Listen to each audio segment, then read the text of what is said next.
Only media that have been consistent. Whichever way, by all means necessary, you must have electricity. And you will not pay for estimated bill anymore. A promise made will be a promise kept. If I whichever way, and I come back, by all means necessary, don't vote for me. You must have electricity. That's the truth. And you will not pay for estimated bill anymore. A promise will be a promise. But he said, if I don't keep the promise, and I come back for second time, don't vote for me. You will not pay for estimated bill anymore. Now now GBT, now Ojoro, now deceit, now mago, now lie, truth, no day, their mouth. Listen again. If I don't keep the promise and I come back for second time, waiting, you say, make we do. Don't vote for me again. Don't vote for me again. Don't vote for me, good. That is the truth. By all means necessary, you must have electricity. If I don't keep the promise and I come back for second time, don't vote for me. If I don't keep the promise and I come back for second time, don't vote for me. That is the truth. Don't vote for me. Don't vote for me. That is the truth. Don't vote for me. Don't vote for me. That is the truth. If I don't keep the promise and I come back for second time, don't vote for me.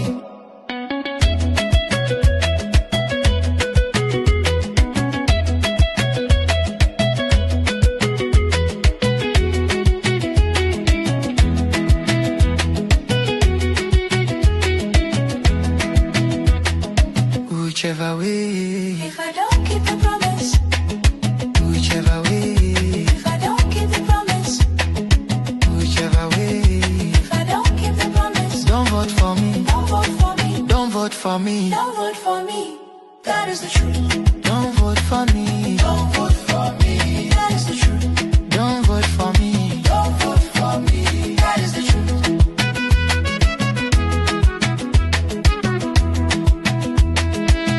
Who says so? Who says so? Who says so? B.A.T.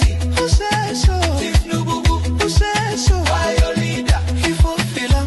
No, He keep the promise. not at all. Waiting, he say make we do.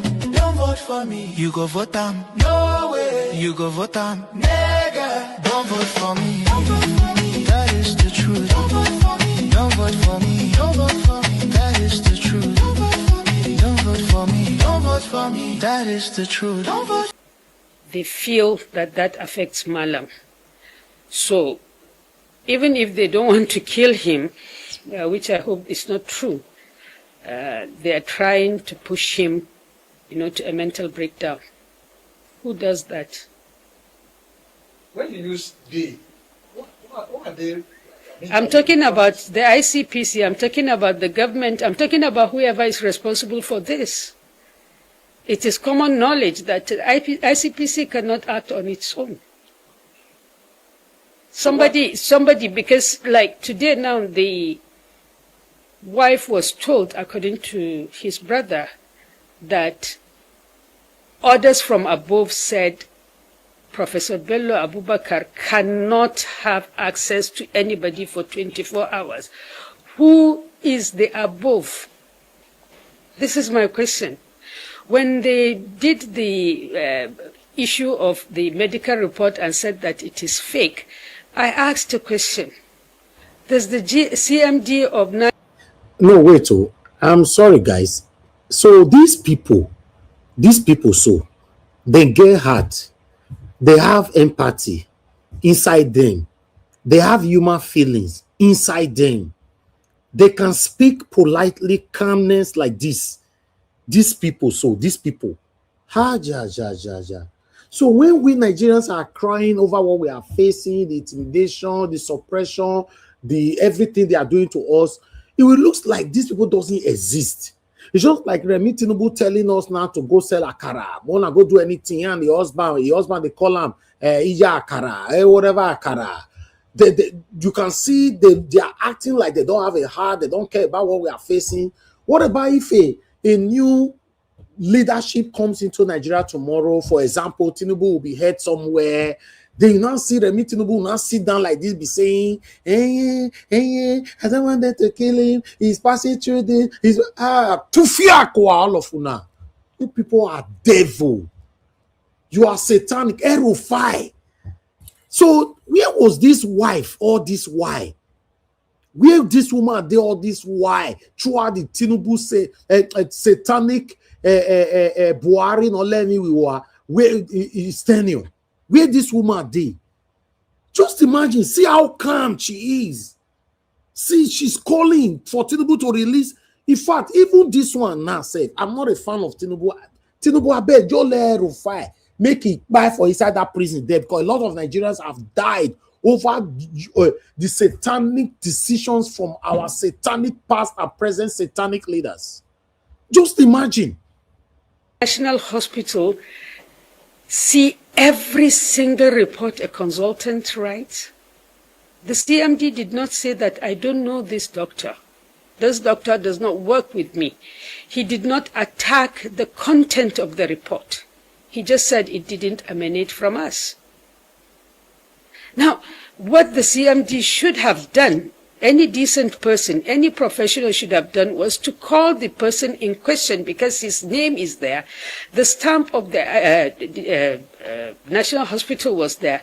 He is known to be a consultant there. Prof, this came to me. Did you write it? Under what circumstances did you write it? What is the evidence? He has every right to ask those questions, but he did not. Okay. Until this came out and Prof went to him, we didn't even know that he didn't even call Prof to ask him anything about this. So I asked that question. But today when he came, he said, okay, I've seen, there's you are here in the hospital, I've seen it. So, Prof, he's your patient. They had a conversation. Not just in my presence, in presence of another doctor and the deputy CMD.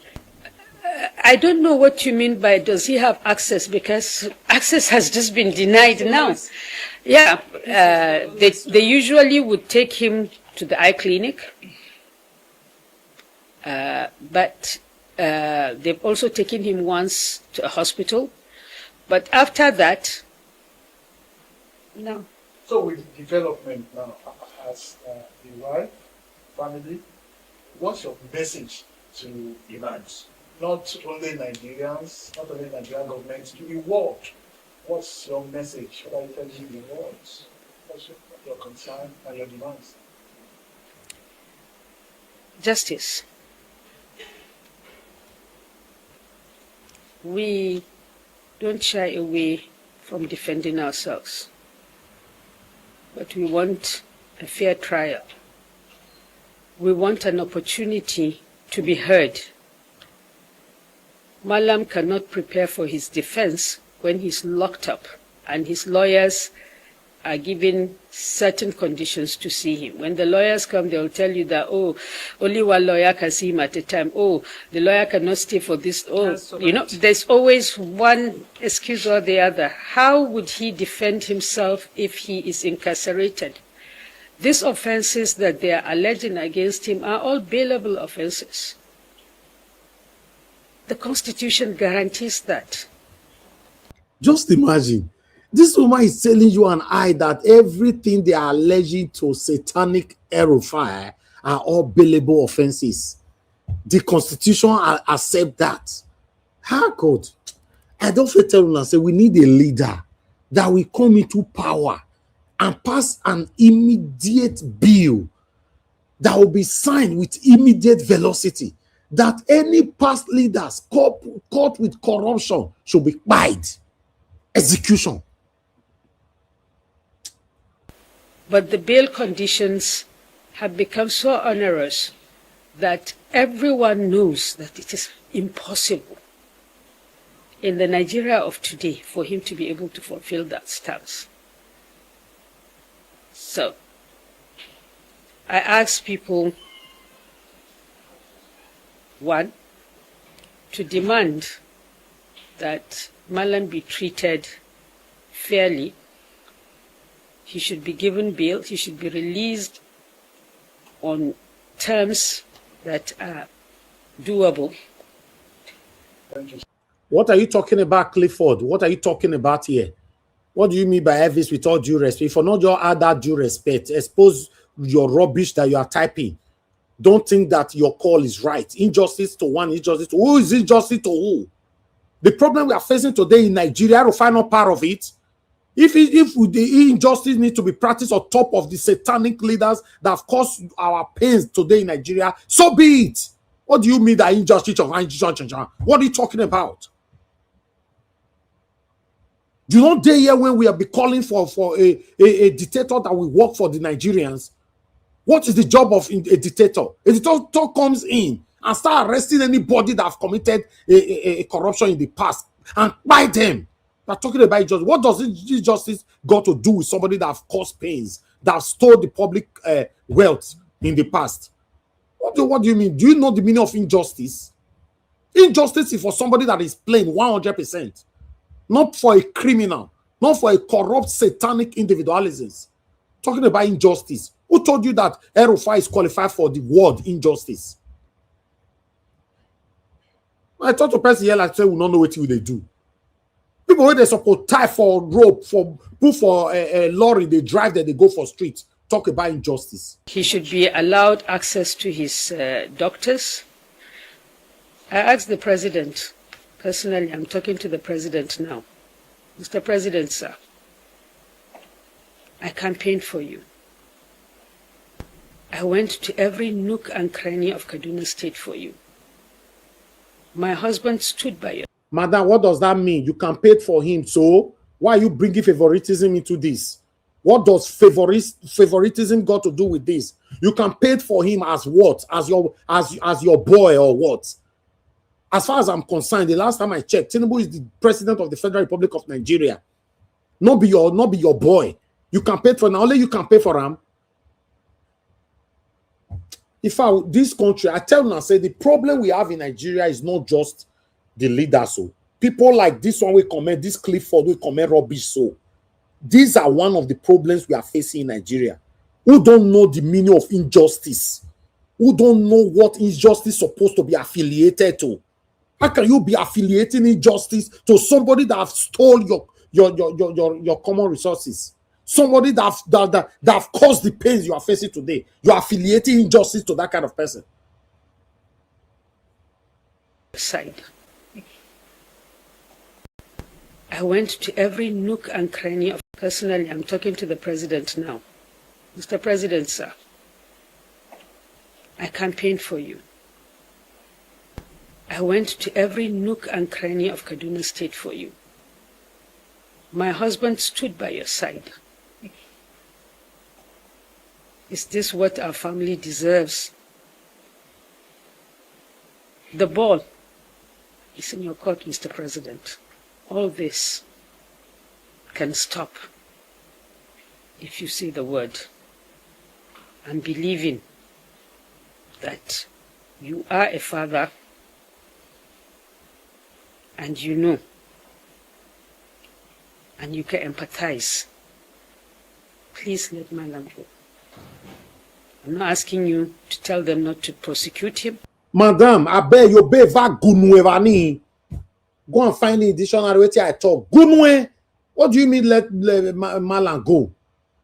What do you mean? What about the innocent Nigerians in prison? What about the innocent children right now that is in the forest? What about the innocent Nigerian that is already in the mortuary or in cemetery as we speak? May let my hand go. On this one, I'm not a Tinubu fan. On this particular one now, I'm not a Tinubu fan. What are you talking about? People that they're supposed to bring out and slaughter all of them. All our past leaders that have caused the pains we are facing today.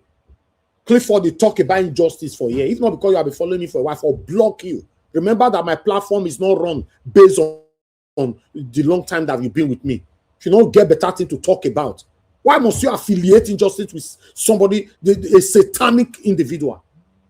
talking about injustice. Don't you know the meaning of injustice to one and injustice to all? Are you here to educate me? I'm just asking you to allow him the basic human right that the Constitution you swore to uphold guaranteed him. Let them give him a bail that he can afford. If he is guilty, let the courts decide.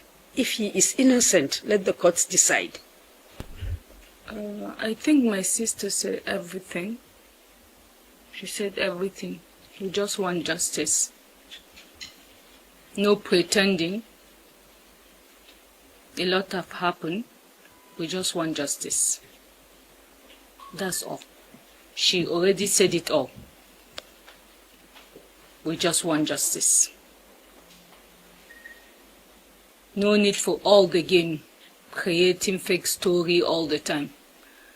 I think ICPC is an institution, and it's sad to see the institution going down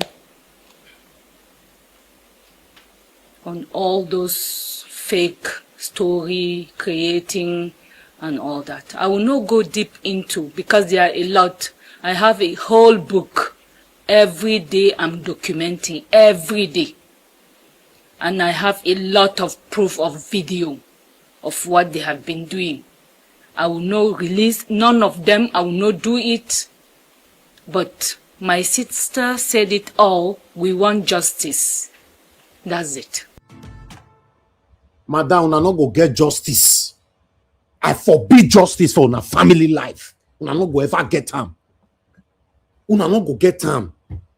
Every evil that your husband, your family members have engaged on, that the lives that this evil have caused go haunt you, the wife, the sister, in fact, anybody supporting this satanism. What do you mean justice? In fact, the way Tinubu they treat us, so that's why there shouldn't be courts. No courts. Lock am for inside one pothole. You go there, no light, nothing. They put food for rubber bag, they throw am for your head. What do you mean you need justice? Justice from where? Where they? For the next hour, we're going into everything that has Nigeria and the rest of the world buzzing.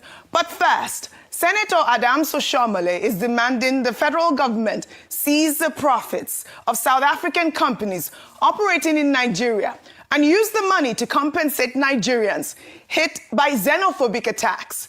Let's watch. Following comments by a South African minister to the effect that compensation will not be paid to those Nigerians whose properties were looted, shop burnt, and even life taken. But the government of Nigeria reciprocate by appropriating the profit accruing from South Africa shares in all South African companies in Nigeria, including their banks, IBC. Yes, Ziki. You said, Mr. Al1ve, yes, it's injustice because Al1ve is being prosecuted because he spoke against Tinubu. Majority of Tinubu cabinet should be in prison. Now, why are they not? Yes, Al1ve was part of Tinubu's government. He brought Tinubu to power. So may they buy themselves. How is that my business? How that one concern me? How is that part of my job that I'm doing here? They came from somewhere together. So what does injustice got to do with satanism? Tell me how. That the money be seized are used to pay Nigerians. Take into account that this decision to give Nigerians June 30th as deadline was taken by a mob and respected by the government of South Africa. So we can't allow our people to come. We take taxpayers' money to pay compensation where South Africa investment and profit is being taken away. I urge that the profit be appropriated and use it to settle those who have been brutally destroyed, business burnt, life lost.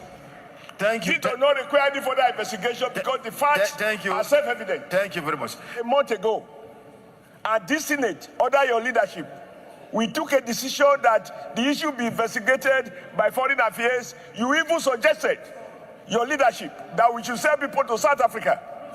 So it doesn't mean that our decision must coincide with your opinion, with profound respect. Okay, what we do, You want we us tell to the be committee, careful until the people are killed. Senator Shomole, When the one man committee. monopolize madness, there can be no peace. Well, Oshiomhole made these comments on the floor of the Senate during plenary on Tuesday, and the proposal resonated Long somehow, but still, there's so much information in Nigeria to pass. I appreciate every one of you right there, my people. Thanks for your time with us. Good morning, good afternoon, good evening to every one of you. Today is Wednesday, 8th July, 2026. Yes, I can see a couple of you were already calling in. This is the best time for you to call in case you want to call in. My presentation is over. But before you call in, I'd like to appreciate those people that's already there with us. My mother for Mommy Diaspora. Thank you very much, Mommy. Good evening to you. Thanks for all that you do for us daily. Thank you, my brother. Abu Azi, I appreciate you. Thanks for all that you do. God bless you, my brother. I appreciate every one of you right there. Mother Peggy Modi, Mother Eugenia, Mother Stella Masavedo. Thank you, Mr. Johnson Emmanuel. Thank you, Michael Organ Emaro. I appreciate you all. Thank you, Frank Ono. Thank you, Eva Line, and many, many more. How's Tessie? Thank you.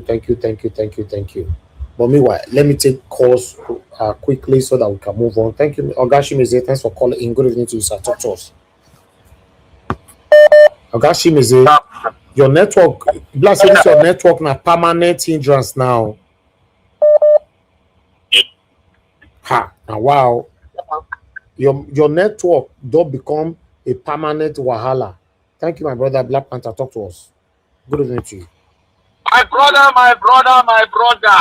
Thank you. Thank you very much. Thank you. You see, God will bless you.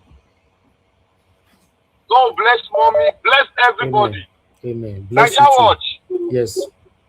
Naija watch. Yes, you my brother. Me? Yes, I hear you, my brother. You see, now, you have to say some Nigerians don't understand the problem what we did. Yes. When you were talking about Al1ve, you see the way that they talk? So they don't know the problem where they get. So sad.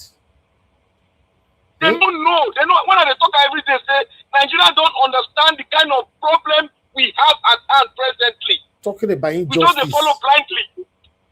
Talking about injustice when part of the problem is being sorted out. A man that didn't give anybody justice, even in the grave, he didn't give them justice. And you want him to have justice. You know how many people he unalive when he was a governor? The Christians. You know how many people he made homeless? The records are out there. Go on your internet. Google is your friend. Google it. When Al1ve was the governor of Kaduna State, you see the damage he made to the Christians. He said it openly. He didn't hide it. He said, I started Christian, Muslim ticket in their state. He was the one that break the laws they have for themselves in that state. And now the wives are crying. Just imagine. You will cry blood. They will cry blood, yes. They will cry blood. Let them pay the price which other people have paid. Let Al1ve pay it. He has made thousands of Nigerians pay it. Let him pay it. Let them cry too, so that they will know the pain that the mothers of Nigerians are undergoing. We have lost our loved ones. They should pay the price. Thank you, Nigeria. And for South Africa will pay the price too. Thank you. All the senators that have spoken, they have spoken very well. We must take action. But the question is Nigeria a country? Thank you, Nigeria Watch. Thank you, my brother. Thank you. Okay. Thank you, Mother Deborah. Thank you, man. Good evening to you. Yeah, good evening, Mr. Elvis. Yes, ma'am. Thank you, ma'am. Talk to us. Everyone. Honestly, reading your headline, if this is what Peter Obi is really saying, it's really heartbreaking. And I want to agree with Lisa. Honestly, instead of him to lose his life in the course of all this, to be honest, I think he should just step down and let Nigerians continue with their... Because sometimes I really ask myself, is it really worth it? For me, I think it doesn't worth it, to be honest. Honestly, Nigerians that are was not why ready. that day, when somebody was saying that day that, oh, Peter Obi should come and do this. I said, you see, Peter Obi should not sacrifice for nothing. I mean, if you are making a sacrifice, it should be sacrifice that is worth it. That even if you are no more, you know that you made a sacrifice for something that is deserving. Not you make look at Nnamdi Kanu now, the sacrifice he made now. He's suffering in a Kuje prison. If he passed away now, everybody will still move on. The next so day. why should somebody make a sacrifice for somebody that is not deserving of it? I don't understand. I really hope people that are close to him, because I'm not. You're making sacrifice. The same people you're making sacrifice for are not even showing any sign that a lot of them are not showing any sign. So many of them are tribalistic. So many of them are going after their daddy Geo instead of they are not even patriotic. So why should somebody now sacrifice to people that are not ready? Honestly, people who are close to him should advise him. I understand that he wants Nigeria to work, but if at the end of the day it doesn't seem that the people are ready, why should you go and sacrifice your life for nothing? So that I really feel sad. Thank you. But seeing what is going on in Nigeria is heartbreaking. Let me quickly say something about that Mrs. Al1ve that is saying Malam is really sad. So these people are feeling, Madam Al1ve, Malam, when your husband was causing atrocities when he was governor of Kaduna State, you didn't come out to speak. So you have human feeling. It's so annoying. And somebody is saying injustice. Injustice to who? What about the injustice that the Al1ve caused other people? Who is going to give them justice? To be honest, for me, I don't have any empathy or sympathy for Al1ve. That is why yesterday I was very angry when I was not happy when when Mr. Jonathan was saying Tinubu should be protected. Protected from what now? From what? If all these people who have caused pain to other people, whatever they are doing to themselves, they are deserving of it. You can only feel sorry for an innocent person, not for somebody who has committed atrocities to others and he didn't care. Then when it's happening to them, all of a sudden they should have nobody should have any empathy for people like that. So where is the justice for the people that the atrocities that he committed? This same Al1ve in 2020, before the 2023 election, when he followed Tinubu to that place in London, he was dancing and I know all the nonsense he did now. So we should just forget it in a hurry. We should forget all the atrocities he committed in a hurry. Then where is accountability? It's so sad that a lot of Nigerians don't even understand the concept of accountability. We forget easily. We reward bad behavior.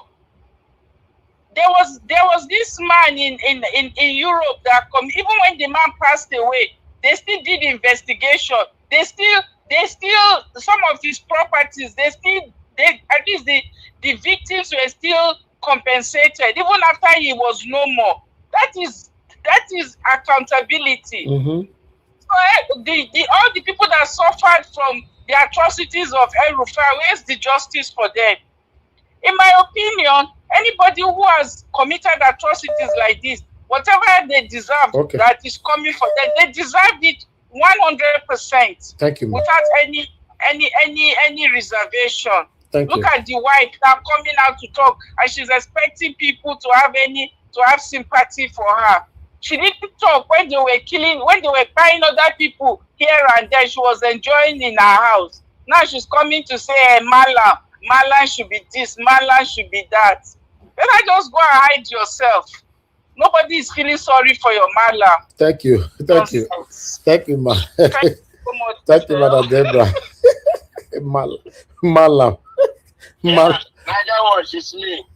Thank you. Can you hear me? Ogashimizi, thank you, sir. Talk to us. Good evening to you. Yeah, this is another protocol. Yeah, Niger Watch and family, I greet you or greet everyone. Women diaspora, thank you for all you do. No matter I didn't listen. I just at the last end I see some of the interview. So what I would say in South Africa issue is see, Nigeria controls people, and I don't know why. I don't know why Nigeria won't take any action if something is going wrong in another country. But if there is Nigerian government will go against those people. But if it's here in Nigeria that something is happening, those people will come or do something. But I don't see all of this, all of it. Sometimes now, Nigeria need to stand up. Government need to stand up and do the needful. You can't see your country people dying in another country. Some Africa, telling them they should leave. Some black people, they should leave, and even buy some people. Always look at how many numbers they said since 2019 to 2022 or 2023. How many people they already buy? So it's too much. I supported what all the senators said, which is good. For people to be, please, if I can advise you, my brother, Nigeria is not worth dying for. Nigeria is not worth dying for. There's so many politicians. They have did past years. Nigeria still move forward. What do people do? Nothing. Masses never protest. God forbid, if they take people to be out to pay, nothing will happen in Nigeria. Everybody will sit down on their keyboard.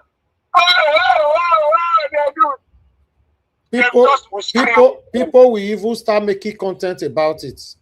God forbid. My brother Peter Obi, please, your life is more important to us. Please, if you can back up that on this thing, it's not your life. Any day Nigerians want to get their country back, they know what to do. Not this one. Peter Obi never tell us in 2023 to protest. And they never tell us how somebody will just come out and say, hey, you guys go in the street, burn houses, burn many things you see. A good politician will never tell you that. And somebody that have human feelings will never tell you, go and do this. It's you.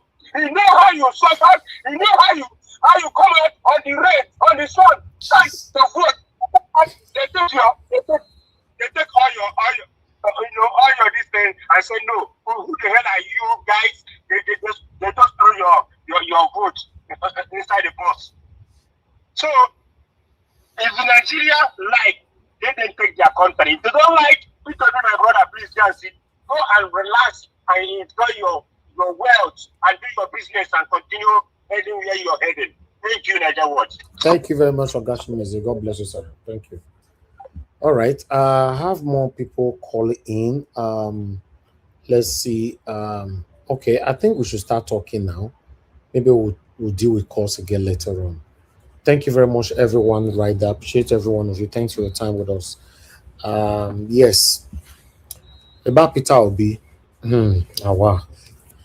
I understand. I saw a comment from Mr. Johnson Emmanuel saying that a true leader will go to jail or something like that. Mr. Johnson Emmanuel, I understand where you are coming from, but if you see Nigeria matter, does it actually worth it doing that for Nigeria?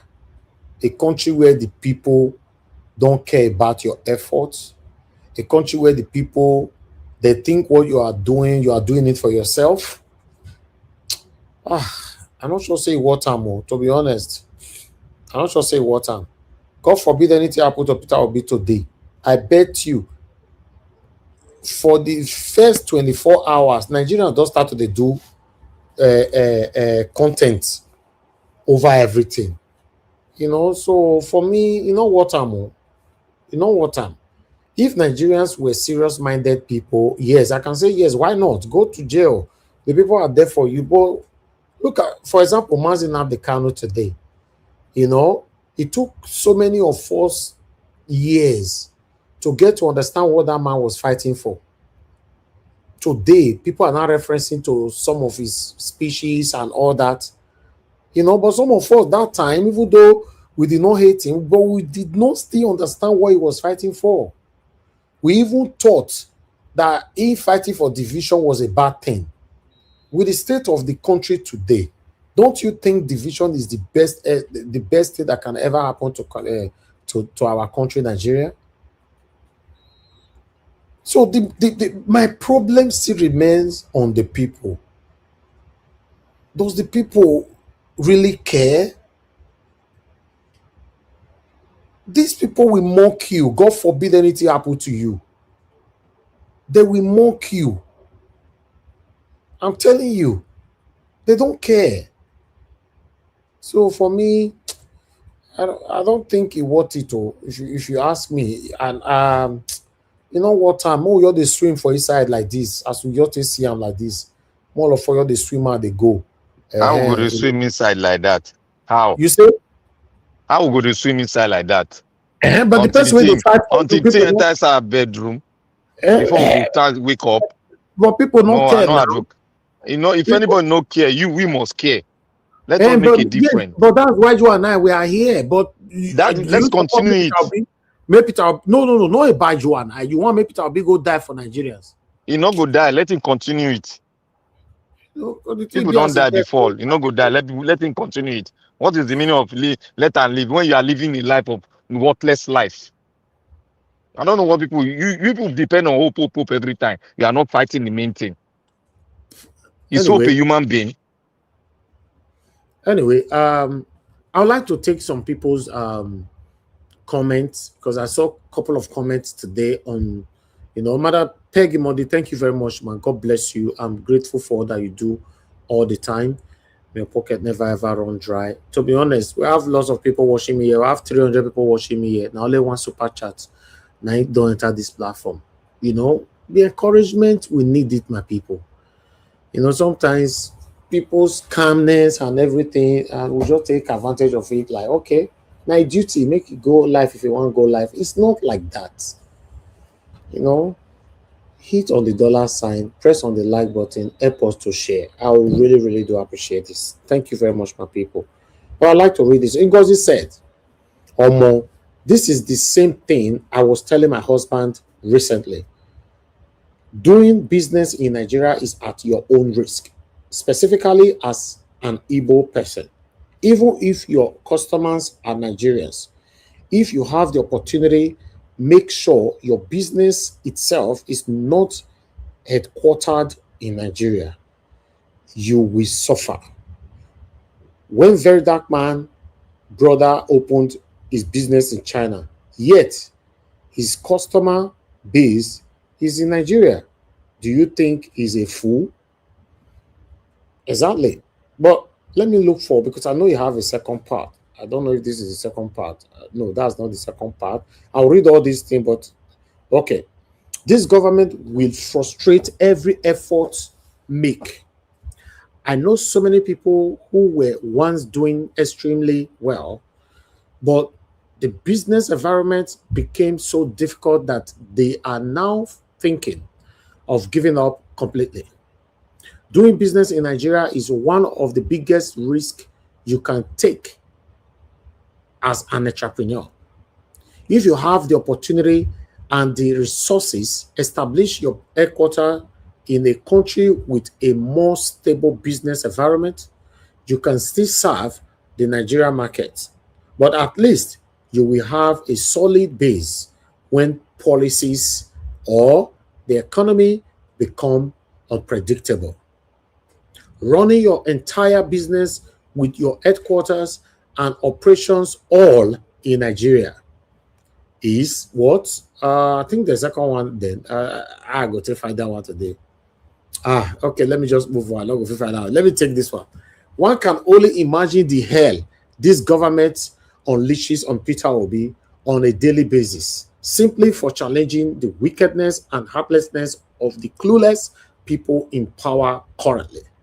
Sometimes I pity him. Honestly, I sometimes wish he would just let Nigerians suffer more until they are truly ready to have a country.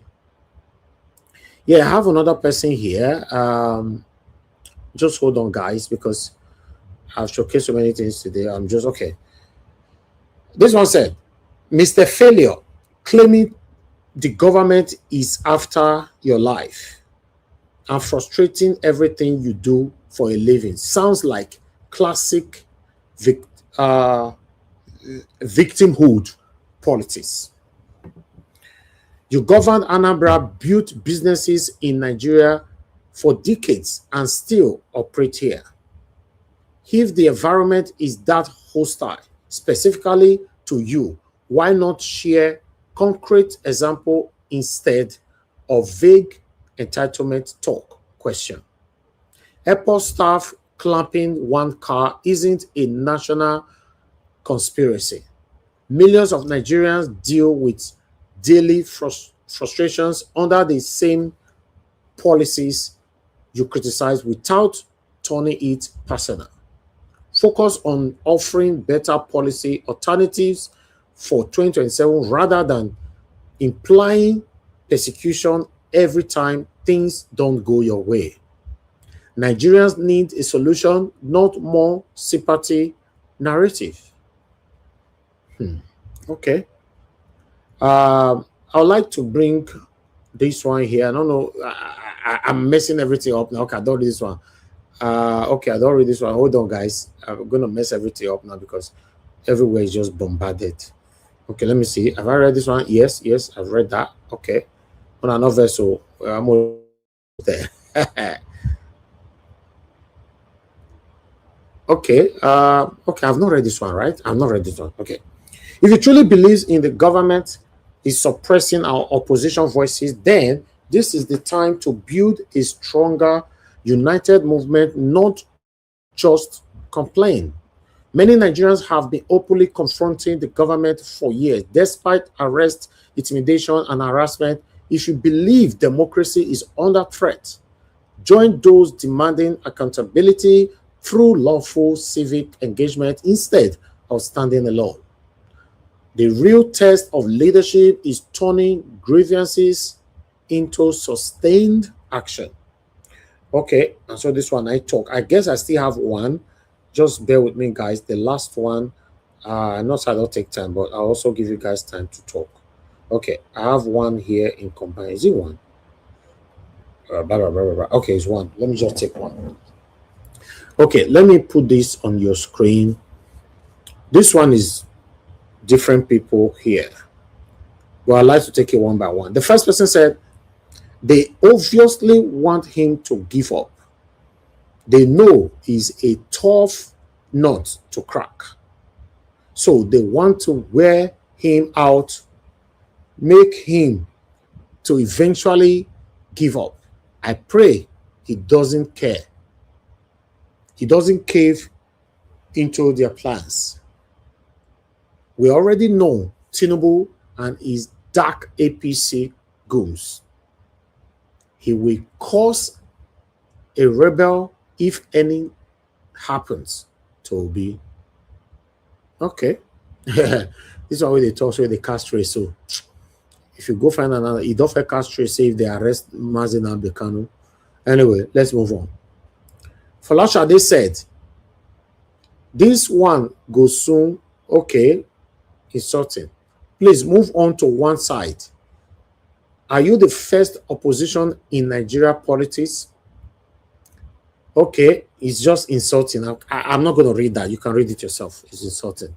Okay, I have another person here said, they call Peter Obi's chicken. Yet, despite all this challenge, he refuses to give up. He keeps standing strong. I think the real chicken are his opposition. Okay, that's all I have for you guys today. Somebody call it in. Who is this person? Guys, help us to press on the like, help us to share, take our voices far, please. I beg you, press on that like. Oh, Mother Deborah, you are cheating us here. You all call 1,378 times. Okay, Mother Deborah, talk to us. Mother Deborah, you are cheating us here. Yeah, I just want to quickly say something. I read a comment, I think on the comment section, somebody saying, oh, Donald Trump, he was trying to compare Peter Obi in Nigeria and Donald Trump in America. I felt that comment was very, very manipulative and it's not a honest comment. You cannot, the American people stood by Donald Trump. I follow American politics closely. Even after Donald Trump lost that election, the Republican base was strongly behind him. So when Donald Trump was going through whatever he went through, he had a very strong base that was strongly behind him. So let's not compare at all. Okay. We are trying to let that's very dishonesty. Okay. Is this the same Nigerians that they will rig election of them? When you call for protest, how many people do you see coming out to protest? Thank you, ma. Even in Nnamdi Kanu that was arrested, how many people came out to protest for his release? So let's not mislead people. You can't compare America and Donald Trump and Peter Obi.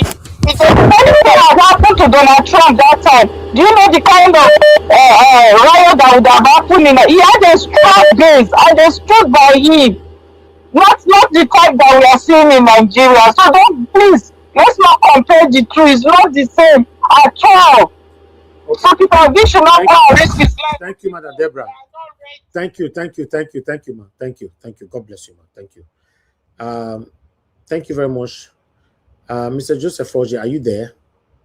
Trying to pick your call. So many.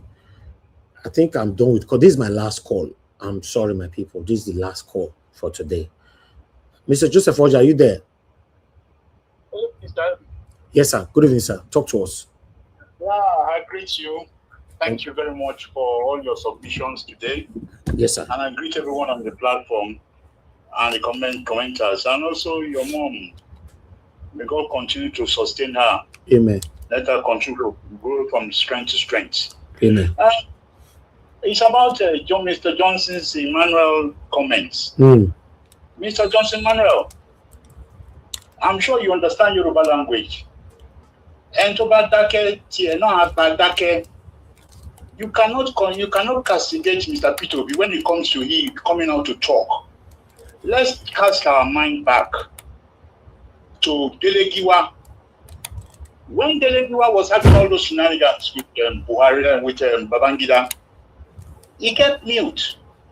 All those issues he was having with Babangida, he kept mute. He didn't say a single word. If only he had cried out.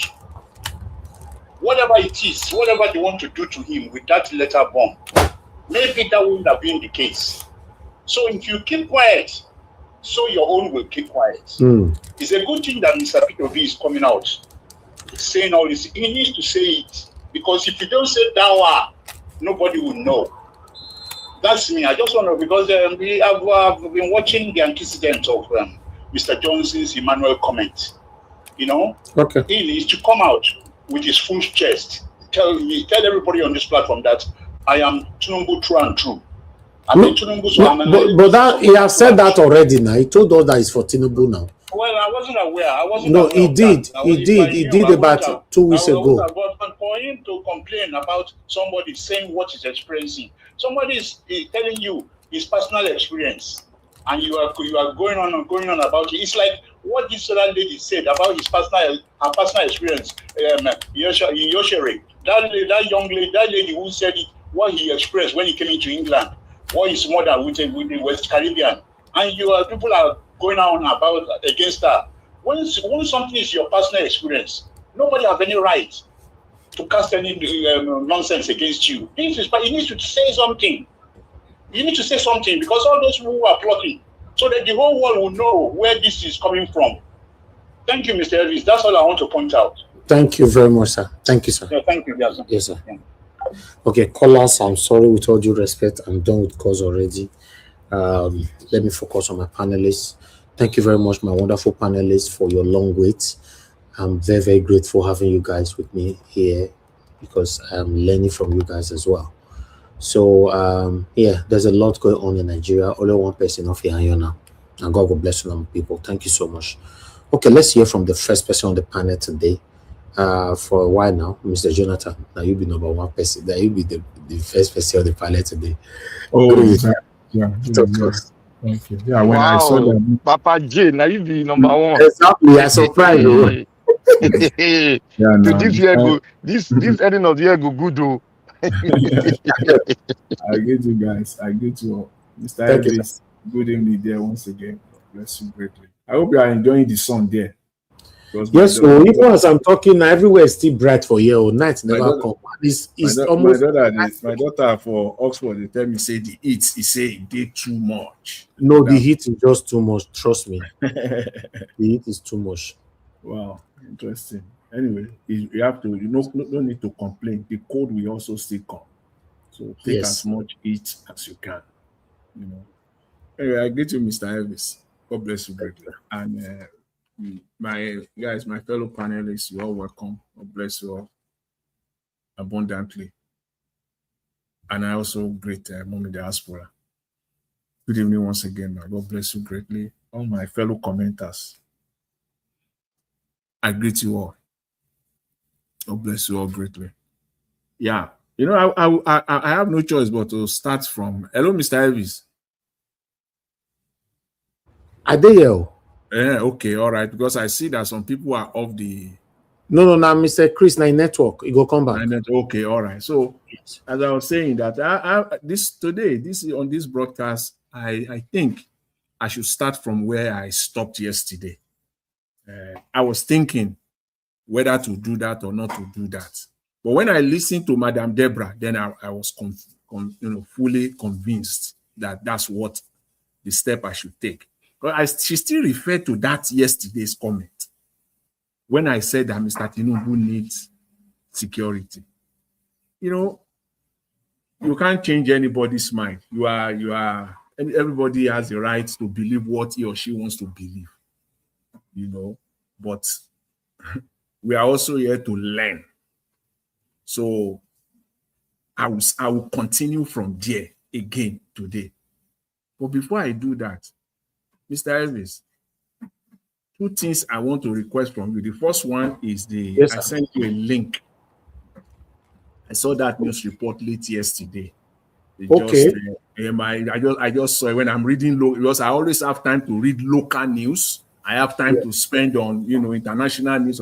So when I was doing my rants on local news, what is happening around me, all the local newspapers and local TV stations and whatever, I came across one story, and it fits very, very well into the subject matter of today. So I quickly copied it and sent the link to you. I think I sent whether that same yesterday or this morning. I sent it to Niger Watch.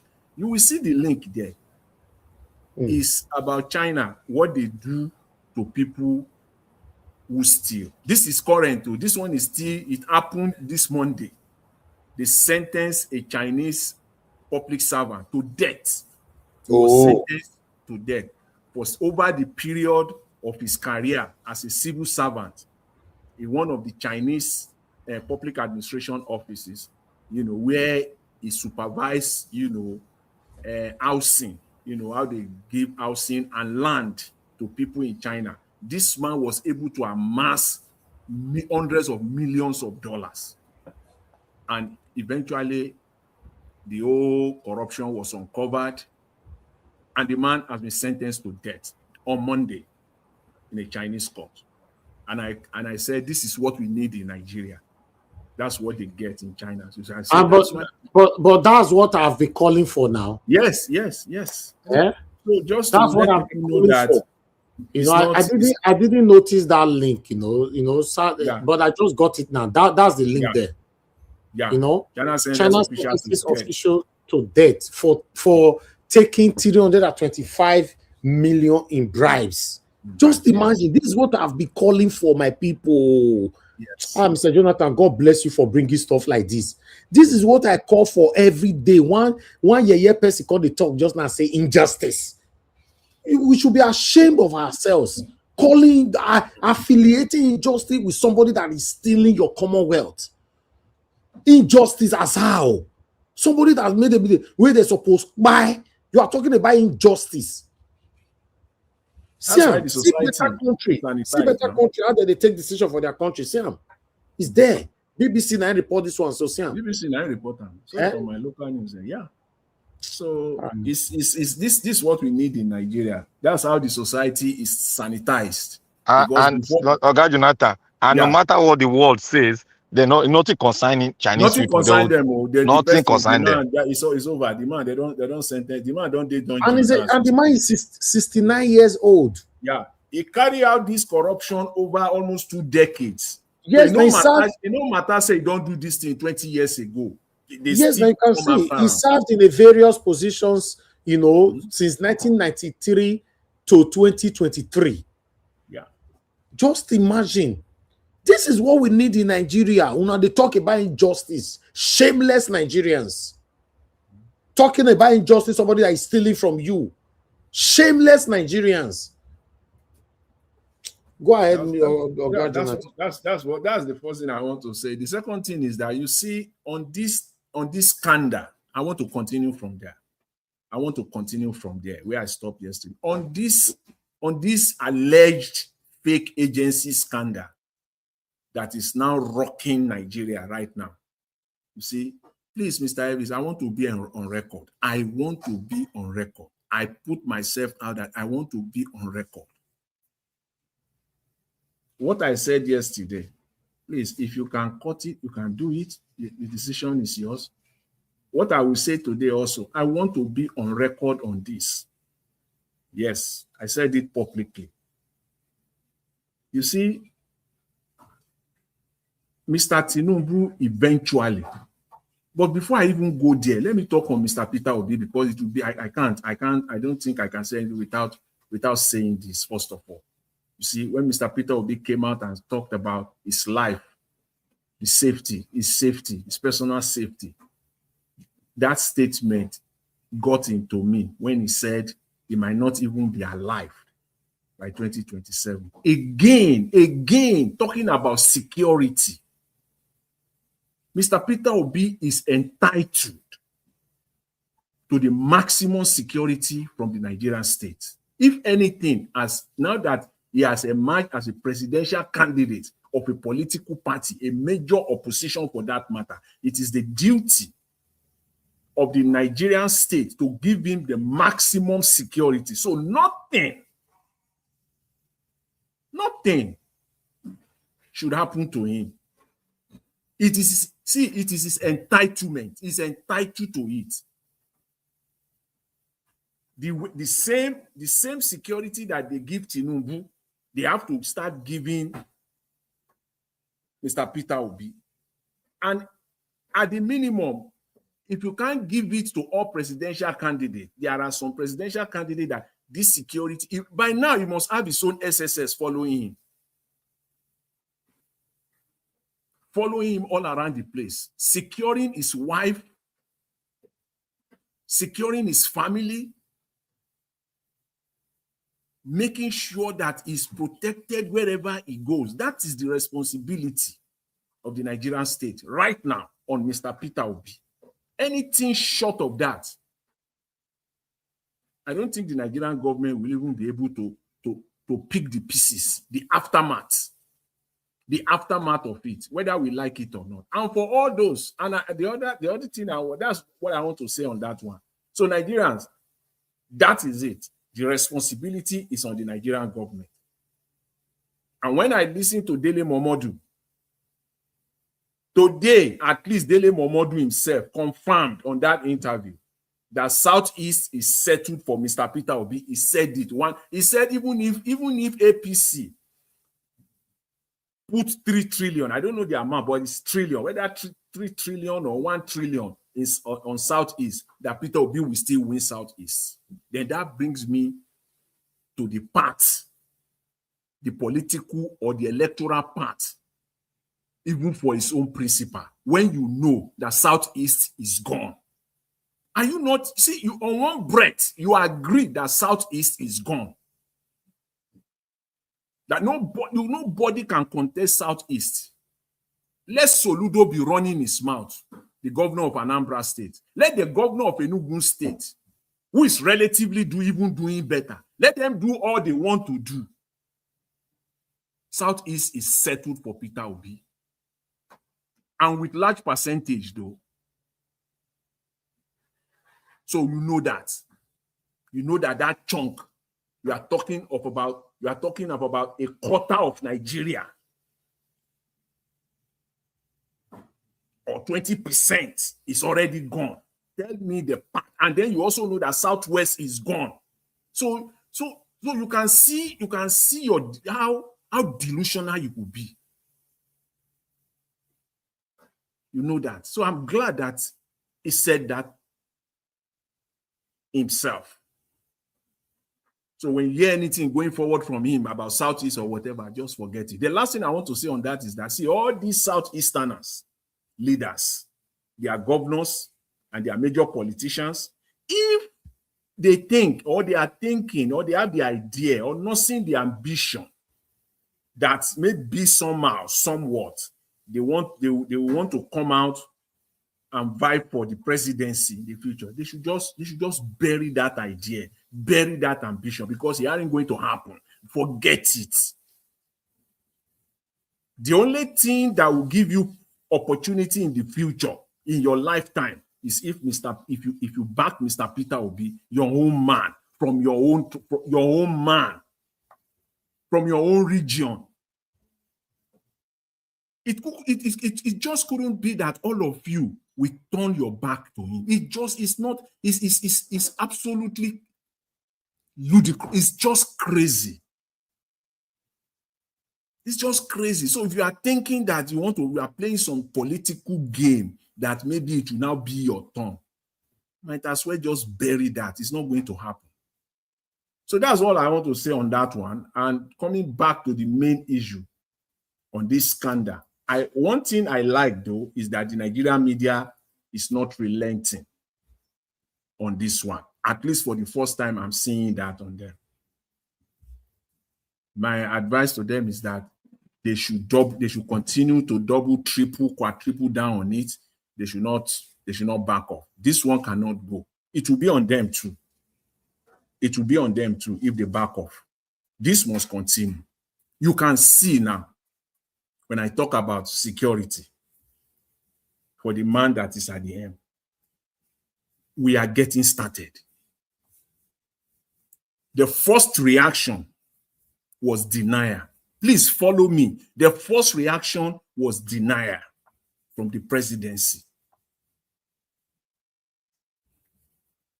Believe and their understanding is that denial will suffice. That denial will just be enough to bury everything. Everybody will enter house. The normal Nigerian setup, things will go on, business as usual. It didn't work, and it's not working.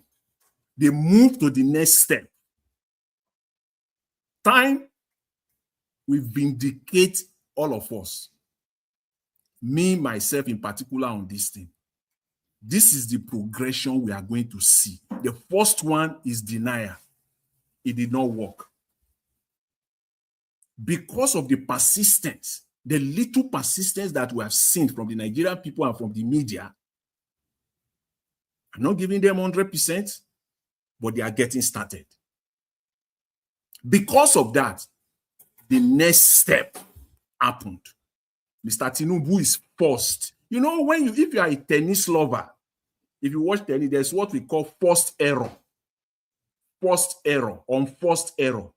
Mr. Tinubu, I'm being emphatic now, he will make forced error. He will be forced to make the error. It is the persistency that has led him now to make the second one. Mr. Tinubu came up and he said, through his spokesman, he put out a statement. He said that he has ordered the ICPC, the Independent Corrupt Practices Commission, to probe, to investigate this whole scandal thing. You see, The next is now, that is it now. Ordinarily, if Nigeria had settled on that denial, this one will not happen. Because of the persistency, he has moved to the next one. Nigerians must not relent. This must continue. In fact, they must go to GR 2 now. And I'm saying here, Mr. Tinubu will now be forced. Wait for the next 1 to 2 weeks. He will now be forced to institute a public inquiry, because this probe that you said is you now investigating yourself. It's not going to work. Nigerian media should not settle for this, because I've been listening to them today. Some of them praising him for what? This is crooked. It's criminal in itself. You cannot investigate yourself. One agency investigating another agency within the same government. The leader of the government is investigating himself. So you can see the crooked nature of the whole process. So it's not going to happen. What Nigerians, the media, should be demanding is an independent public inquiry on this matter.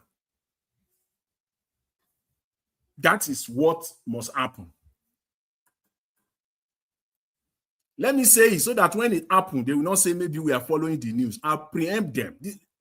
When the public inquiry happens, Mr. Tinubu, this government, this Nigerian government will be forced. You see that at Adeyemi? They will go and bribe him secretly. There is no way out. And then the final blowout. They will go and this man, they will have to call him in. There is no way. It has happened. It has happened. I don't want to waste time on all the issues involved. Several accounts open with the Central Bank of Nigeria, being able to get offices at the Federal Secretariat of Nigeria, having 300 staffs, money budgeted in the federal budget of Nigeria, and on and on and on. Somebody has spied already. Are you kidding me? How do you want to talk yourself out? Even if you want to use the power of government, the government apparatus to fight this down, you can't. No government in the world can do this except you want to buy everybody. So Mr. Tinubu has taken the next step now. He was forced to do it. This is not like if it had been the day this news broke out, the next day he instituted a probe. Just maybe. No, he didn't do that. They denied. Mr. Tinubu denied. Now he's been forced now to institute internal probe. It's not going to work. We need a public inquiry. And what I said yesterday, I laid the foundation with what happened. We have history on this one. And I laid it. And it is exactly, it's like history repeating itself, just that is happening on the other side of the Atlantic. It happened. And this was exactly the way it played out. When the then president of the United States, Richard Nixon, he first of all denied. The American media refused. The American people refused. Few days later, exactly, he set up an internal probe. Now Nixon wants to investigate his own government. He wants to. The American people and the American media refused. Then he now called a public inquiry. When the public inquiry was not going his way, that's why I said earlier, they now decided to go and bribe those people that are involved, the key witnesses. Let's bribe them. Let's secretly. He used the FBI. These are all publicly available information. It will be interesting. There are about 30 minutes video that you can watch just to brace up, yourself on history a little bit. There are 30-minute video. There are 1 hour video. Even there are full video of like 2 hours on the Richard Nixon. You can watch it. This is it. He has moved to the next step. But it is the Nigerian people, more importantly, the Nigerian media, that will not let go on this one. Because if they do, all of us, including even the media, what they are thinking that they are protecting, it will crumble. They will suffer for it. The jobs that all of them think that they are protecting their job, you will have no jobs very soon. And if you do, that's your naira that you are getting will be worthless than the tissue paper you use in your toilet. So you better brace up now and do the needful to protect yourself, protect your family, protect your country. So if you think that it is the job that you are protecting, if I do the needful, I will not get job tomorrow, you might as well not have that job a year from now if you don't do the needful, and it will be worse off by then. This one cannot go. In fact, this might be the turnaround if it is done the right way, that it just a little bit, it might just help us, because this is too much. It's just too much. If we still have any iota of redemption for Nigeria, we must fight this out. We cannot let it go. So wait for Mr. Tinubu's next move. Me, I'm referring to the president. I'm not referring to anybody. He's the one in charge. He's the one that is in charge. Shebi now is the one that set up a probe. What was their position last week? Just these few days ago. Deny. Now the same man has set up a probe. That will not cut it. That independent inquiry, public inquiry, is not going to be anybody from your government. It's not going to be anybody from your APC political party. It will be independent Nigerians. Yes. And if you infiltrate them, can't you people see that this could bring down this government? It is big enough. If anything, somebody have mind, they have to explain to Nigerians what circumstances that led to the deletion of that man, how he died. You have to explain. And that explanation has to make sense. You cannot investigate Adeyemi alone. You have to investigate everybody that is involved. And you cannot investigate yourself. You must surrender yourself for an independent investigation on this matter. So you will see that by the time it's getting there, you will then understand the protection I'm talking about. Wait, no problem. You don't get it now. I don't have a problem with that. Time will vindicate all of us. We will see. So, Mr. Elvis, let me just leave it there and not to touch on other matters that we presented because of time. Thank you. Thank you very much, Mr. Elvis. Thank you very much, Mr. Jonathan. God bless you, sir. I appreciate your submission. Yes, una see for there for the screen.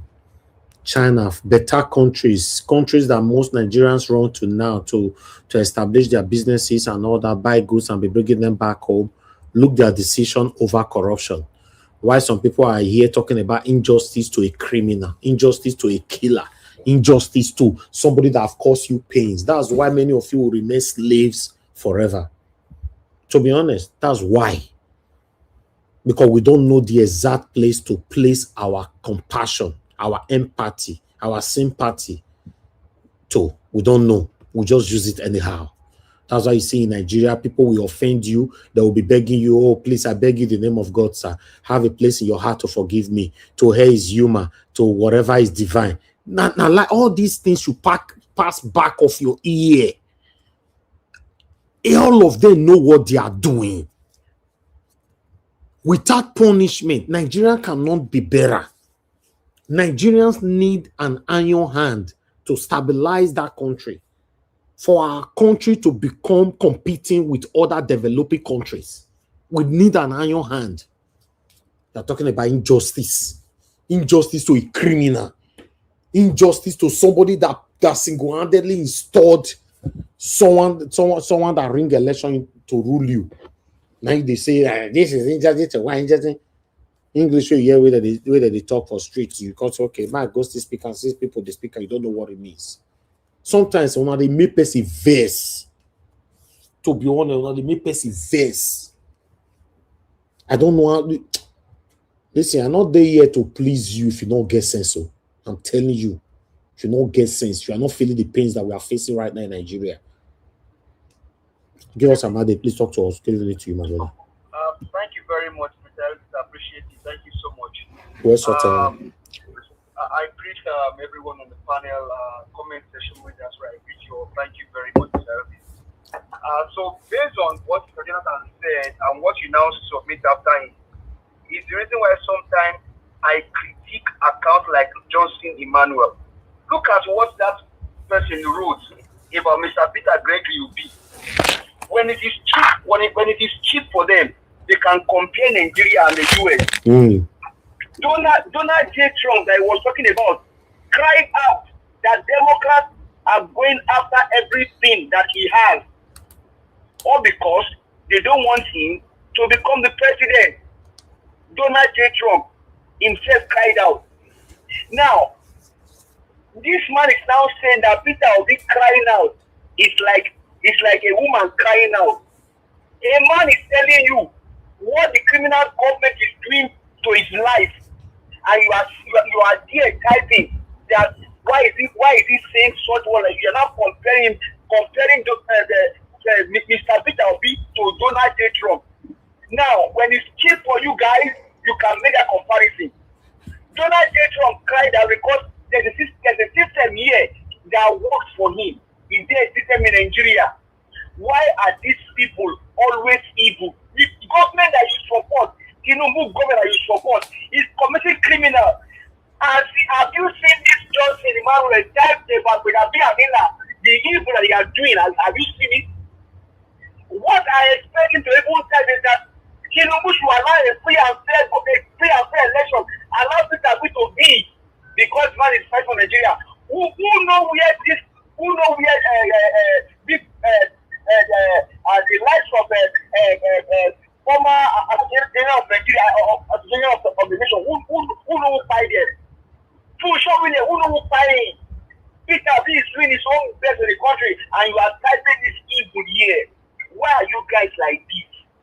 You cannot call us your evil Tinubu destroying the country. You cannot call them out and you are typing this evil. You, if you feel that you're a man, take over for Peter Obi and go and rescue the nation. If you feel that you are a man enough, thank you very much. Okay. I let you go. Thank you. Thank you. Okay. Let's move on to the next person. Which is Black Panther. Thank you, my brother.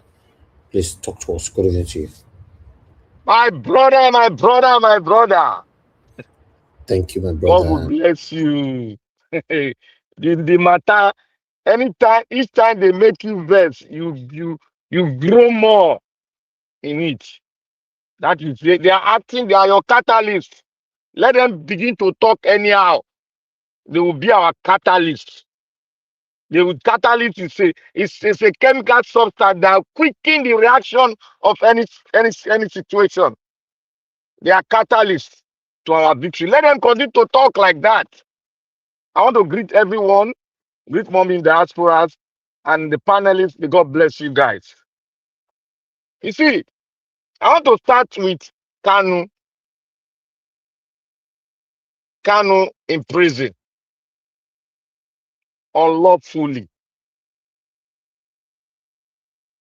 I want to say here to the Igbos, to the Igbo nation, you guys are not proactive at all. You guys are not thinking. You guys are not thinking and you are not proactive. The reason I'm saying it is this. Nelson Mandela was, I'm sorry, I just wanted to put this down so that somebody out there will wake up to this, what I'm saying. to do the needful. Nelson Mandela was out there fighting for the freedom and the emancipation. He was bringing out secrets of what the Boers are doing to them. Those are the white guys. He was fighting them, confronting them within South Africa. He went out to the diaspora. He went out to international bodies. He spoke. What he spoke started manifesting to the world. And the world now see truth in him. What happened? They arrested him. They took him to court. He was in prison, jail for life. Now, Kanu is in that portfolio too. He was fighting for the Nigerian nation, but we disbelieved him because that is our attitude. We never like the truth when we are confronted with the truth. Everything that he has spoken is coming to pass while he is in prison. Everybody is using it as a content. Now to the Igbo nation, it is high time for you people. You know, I always say this thing. You people are not proactive. Go out there to international, set up a body that will continue to preach this to every nooks and corners in every nation of the world. You people you have a wider spread. You people can set up organization, start having rallies, start having music concerts for him, telling the world, having conferences, put his name there, put his picture there, so that the world will hear about the evil, the Nigerian people. Only God knows what will be the outcome, whether it will be that which will spark up the issues, that which will correct the abnormalities in Nigeria. But I beseech you all, wake up and be proactive. It is time for you to really show the love you have, the in-depth love. South Africa showed the love they had for Nelson Mandela, and the world now join them to show the love. It is high time we all wake up to do the needful. The Igbo nation, you are on the hot spot. Start up this issue. It might start as a little thing, but it will be the food that will spark up something. We have been long waiting for it to happen. I rest my case. Somebody out there is hearing me, and somebody out there will energize this. Thank you all. I want to start by saying that, you see, I said one thing, and I'll be consistent in saying it, that we Nigerians don't know our problem. Everything we see, we take it as an opportunity to get at something. If we know our problem, because information is power. Information is power. When you have information, you will confront your issues with boldness and confidence. Your confrontation will give you the confidence that this one, I am having victory. It is not the Holy Spirit tell you. It is your spirit that is in you that will tell you that, yes, I am going to have victory. Because I have the power, and the information is the power that I have. Nigeria started something, and he played a video of Al1ve. All of a sudden, somebody start typing. I know there are many like him, but this one came out with boldness, stupidity in boldness. He came out to say, oh, injustice to all. Injustice to one is injustice to all. Where is the justice that Al1ve gave to those that died, that died in Kaduna? Where is the justice he gave to those mothers? The genesis of what is happening today. Who are the ones that know where the dead bodies are? He is one of them. He is the captain, chief in command of this thing that is happening in Nigeria. He paid them money not to cry. He paid them money to keep quiet. He paid them money, and he shouted, all of them should come to Nigeria. His godfather said it, and he propagated it. And now Is facing its own what he has sown. He's facing it. You are not telling us because we are proxy, Abi, to not fight for the release of Rufai. Now the injustice has come to his doorstep. His wife is crying. They will cry blood. Let them go and meet their Allah to rescue him. Because he has made mothers like you who are mothers to cry. They can't see their sons and daughters, their husband anymore. Where were you all when a life was brought out from a mother's womb the child has stayed there for 9 months? They brought it out and said, Allah Akbar. Here is the justice. Nigerians, you need to know your problem. If you don't know the problem, you will never have solution. We are just mere mortals. We are looking at it and we are coming out as patriots to get a new country, and we are speaking it out here. You people are doing what? Castigating us. But there will come a time where the cry will come to your doorstep and you will cry that cry. And someone will say this. You yourself will face justice because you have been propagating injustice to go scot-free on many that require justice. Where is the justice for the Nigerian people? Where is the justice?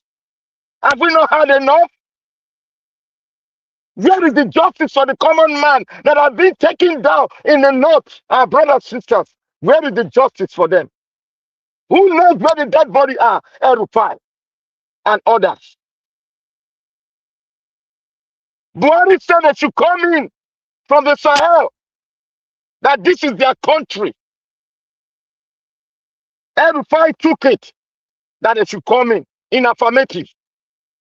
Now, may God bless all of us that have been standing our ground. We will never relent on it. We will continue. Now I come into what our boss, our father, and our mother is our mentor. He's teaching us. That is Peter Obi. Teaching us. I wonder, what will you fight for? If nobody fights for this nation, somebody will do it. If we all cannot do it, somebody will do it. If we chicken out, somebody will do it. And when that person does it, our children will have freedom. Revolution is not gotten within a day. It is a process, and that process must be accomplished. And during the process, all these things that we are hearing now, all these things that is battering us, that is making us to cry, it must come. Our brothers and sisters will hate us. They will be the first to hate us. Yes, it is the process. It is the process. If you leave Nigeria now, which home will you stay? Which home? Your adopted home? Forever? What are we talking? What are we thinking? Are we losers? Don't we want a country? Or do you want your country to become what you don't want and you will not swim in it? What if Nigeria happened to you tomorrow? What will you do? I believe it will not energize you to come out boldly, say you will fight for your country. Is it not so? Let us not wait for the doomsday. Rather, let's pursue the doomsday out. Let's pursue it to get our victory. We cannot continue to chicken out all the time. What about the African countries that had about 800,000 souls were lost in their fight to get a nation? You know about the nation that I'm talking about. 800 souls. The Houthis. It was a tribal war. The Houthis and one other one I can't remember. But because of this one I will remember. Now, what do they have? Go and check out the country, how they have now built their country. And Burkina Faso is on the verge in doing it. Black Panther, They are Tutsi. the Tutsi. Burkina Faso is on the verge. They lost their president. And somebody came to continue what the president spoke. You can only buy the messenger, but the message, one person will come and carry the message. Obi is like us, is our mentor. We should not discourage him. We are just being tribal, saying that, oh, my brother should not die for Nigeria. Who will die for your country? Kanu is there now that have given his life to the Igbo race. What are the Igbo race doing? Are we not confused? Are we not really we are confused people? You must fight for something. Something. You must go down for something. It is not a forbidden thing for someone to fight for his nation. If need be, I am called to do it. So be it. It is my destiny. It is not your destiny. Somebody must rise up. Nelson Mandela rose up. Where is he today? He's beating his chest. Yes, I fought the good fight, and I'm resting in my grave. I did not fail my destiny. Neither do I fail the destiny that is yet to be born. I succeeded with the grace of God. And I went around the world to say thank you to those that gave me, that partner with me to get the victory. His first point of call was in Nigeria. He came to Nigeria, to the national stadium. He wrote a paper for the Nigerian people. He said, I thank the Nigerian people for standing firm with me. May God bless us all. Because Nigeria bankrolled the emancipation and the victory of South Africa. Now, South Africa is going to pay the price in everything in our life.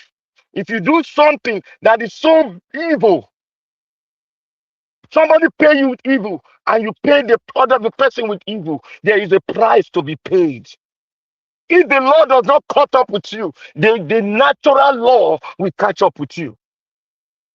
It is catching up with the Fulanis now. It is catching up with El1ve now. Who say Mother Nature cannot rise up above humanity? It is reason to rise up above the South Africans because they are beating their chests that we are not black, that we are other colors, that we should go and wake Nelson Mandela from his grave to take the money that we spent. If I were something else, I would have publicly cursed them. But I wouldn't do that because Mother Nature will do its course. One, the economy will go down. It must surely go down. It is a must. It will go down. And then we give room for the boomers to come in again. And they will cry the same cry. And that cry they will cry this time around, it will be negotiated within the black nation. So Nigerians, I will stop here. May God bless you and thank everyone. Let us not forget where we are coming from. We are fighting a fight, and this is not the time to discourage our mentor. Thank you, everyone. Thank you very much, my brother. That one I use energy that you use for there. Thank you for your submission. I appreciate you. Guys, press on the like, help us to share if you can. Okay, let me come into Oga Chris. Oga Chris, thank you, sir. Good evening to you. Good mango. Yeah, double, sir, Mr. Najawash. Good evening, sir. I just the laugh for this Black Panther submission. I don't know what the Black Panther job this evening. Black Panther. You see that your submission now 110 over 100. You finish work. I follow your argument, everything. Beautiful submission. Thank you very much. Mr. Najawash, once again, thank you very much for coming out again today. This beautiful Wednesday. May the good Lord continue to bless you, strengthen you, give you the strength to continue to do this despite the despair in our nation. But every day, make it a point of duty to come out to educate the people. For this, you'll be counted amongst the counted. Domosan. Mommy Diaspora, thank you so much for the time, the sacrifices, everything that you are doing. You have decided not to keep quiet, despite everything going on in our nation. Okay, the generation that ought to have faced this nation, they all fade. So that's why I'm glad that our generation, the generation before us, in short, it's across all generation, people that are doing all they can to make sure that this nation is fixed. Even if it is not fixed, we find a solution to the nation. It doesn't have to be Nigeria. We just want a place that will work for everybody. Thank you so much, Movie that. For everybody listening to us from all over the world, it's the Wednesday broadcast, and we are glad that you are here. Please remember to use the like button, the share button, the dollar sign, and buy Organ Nigeria Watch coffee, please. In so doing, you are being part of the process. You are being part of the procedures that will eventually usher in a new world. I'm trying to refrain myself from talking about a new Nigeria. Just saying a new world that will be better for everybody. Doesn't have to be Nigeria. Thank you. And people that have called in today, thank you for being part of the broadcast. I know every day is always, even though the discussions are the same, but it's always interesting because there's always a different dimension, different angle to the issues that are affecting you and I. Thank you so much. The videos, so many of them, but I think I'll just stick to the elephant in the room. You see the video by His Excellency Peter Obi. That video was not only touching, but it reveals the size of the problem we are facing in our country. Because the issue is this: if somebody at that level can face that level of opposition from the government, then think about it. Think about what's happening to every other person that is trying to stop the government that they know that they have access to. I think it was Oga Jonathan that said that. Yeah, it was Oga Jonathan. Thank you very much for that submission. When you said by every standard, Peter Obi should have security people around him, not the one that is paying, not private security. For the fact that he has indicated interest, he is not a nominee of any political party. So have security people 247, member of the Secret Service, going around with him everywhere he goes. Every single place. People don't even need to know. Because if that arrangement was in place, you see that vehicle where they go lock for airports, that thing for not happen. Because there ought to be men, secret men stationed around there. That's why they do it for US. It's not a new thing. Even at the height of insecurity in Jonathan's government, he had to deploy armored car to, what will be name, Buhari, the one that nearly by everybody finish. The federal government organized security for Buhari. The sad part is that the people that are doing this evil today, committing this atrocity today, if tomorrow now come and visit them, I think somebody will talk about justice for everybody. Because that is what I heard somebody saying for El-Rufai, justice for who? Justice for who? That be part of the reason we make me say I enjoy Black Panther's submission about the kind of atrocities where El-Rufai commits. Tinubu never even near half of what El-Rufai do. See, people, it's not just about saying there should be fairness and justice for everybody. The problem of we the Black people, we dwell so much on emotion. So much on emotion. Not be Chinese man, not be the now na CS. So I think that it was $350 million. I actually first saw this on the Nigeria Watch WhatsApp group. $350 million and a sentence and to death. The same thing during the Nazi time, if you people must know During the Nazi time, after the Nazi people, Hitler, after Adolf Hitler don't finish, when they were trying the people that were involved, not be the same standard that they try all of them. The bad way you do, the evil that you committed, it was the standard you used in committing your evil that they also deployed in trying you. Because even among those Nazi soldiers, there were still some that were also fed to prisoners. And the prisoners testify that some of those soldiers, they had no option than to follow the rule of Hitler. And those kind of soldiers, they were also judged fairly. But you see all those ones that Hitler will not even tell them to do some evil, they will go and be committing those evil. Those people, they will also judge with that level of evil. If you don't know, see this Al1ve, the wife that was talking. Thank you, Nigeria, for calling out the wife heavily. Just people go and look at what this woman has been saying. Or is it the other Al1ve Peking that's in House of Rep now? That one that will be saying on S that is going to defile people's mother. That one. Tomorrow night, Tinubu get in time, everybody will begin talk. Do you know the number of Christians that Al1ve finished? I'm just going to list them one after the other. I can list 10 without even thinking. 10. Is it the Emma of Zauzau? Then go do meeting for Al1ve office. Al1ve invited them for a meeting in government house.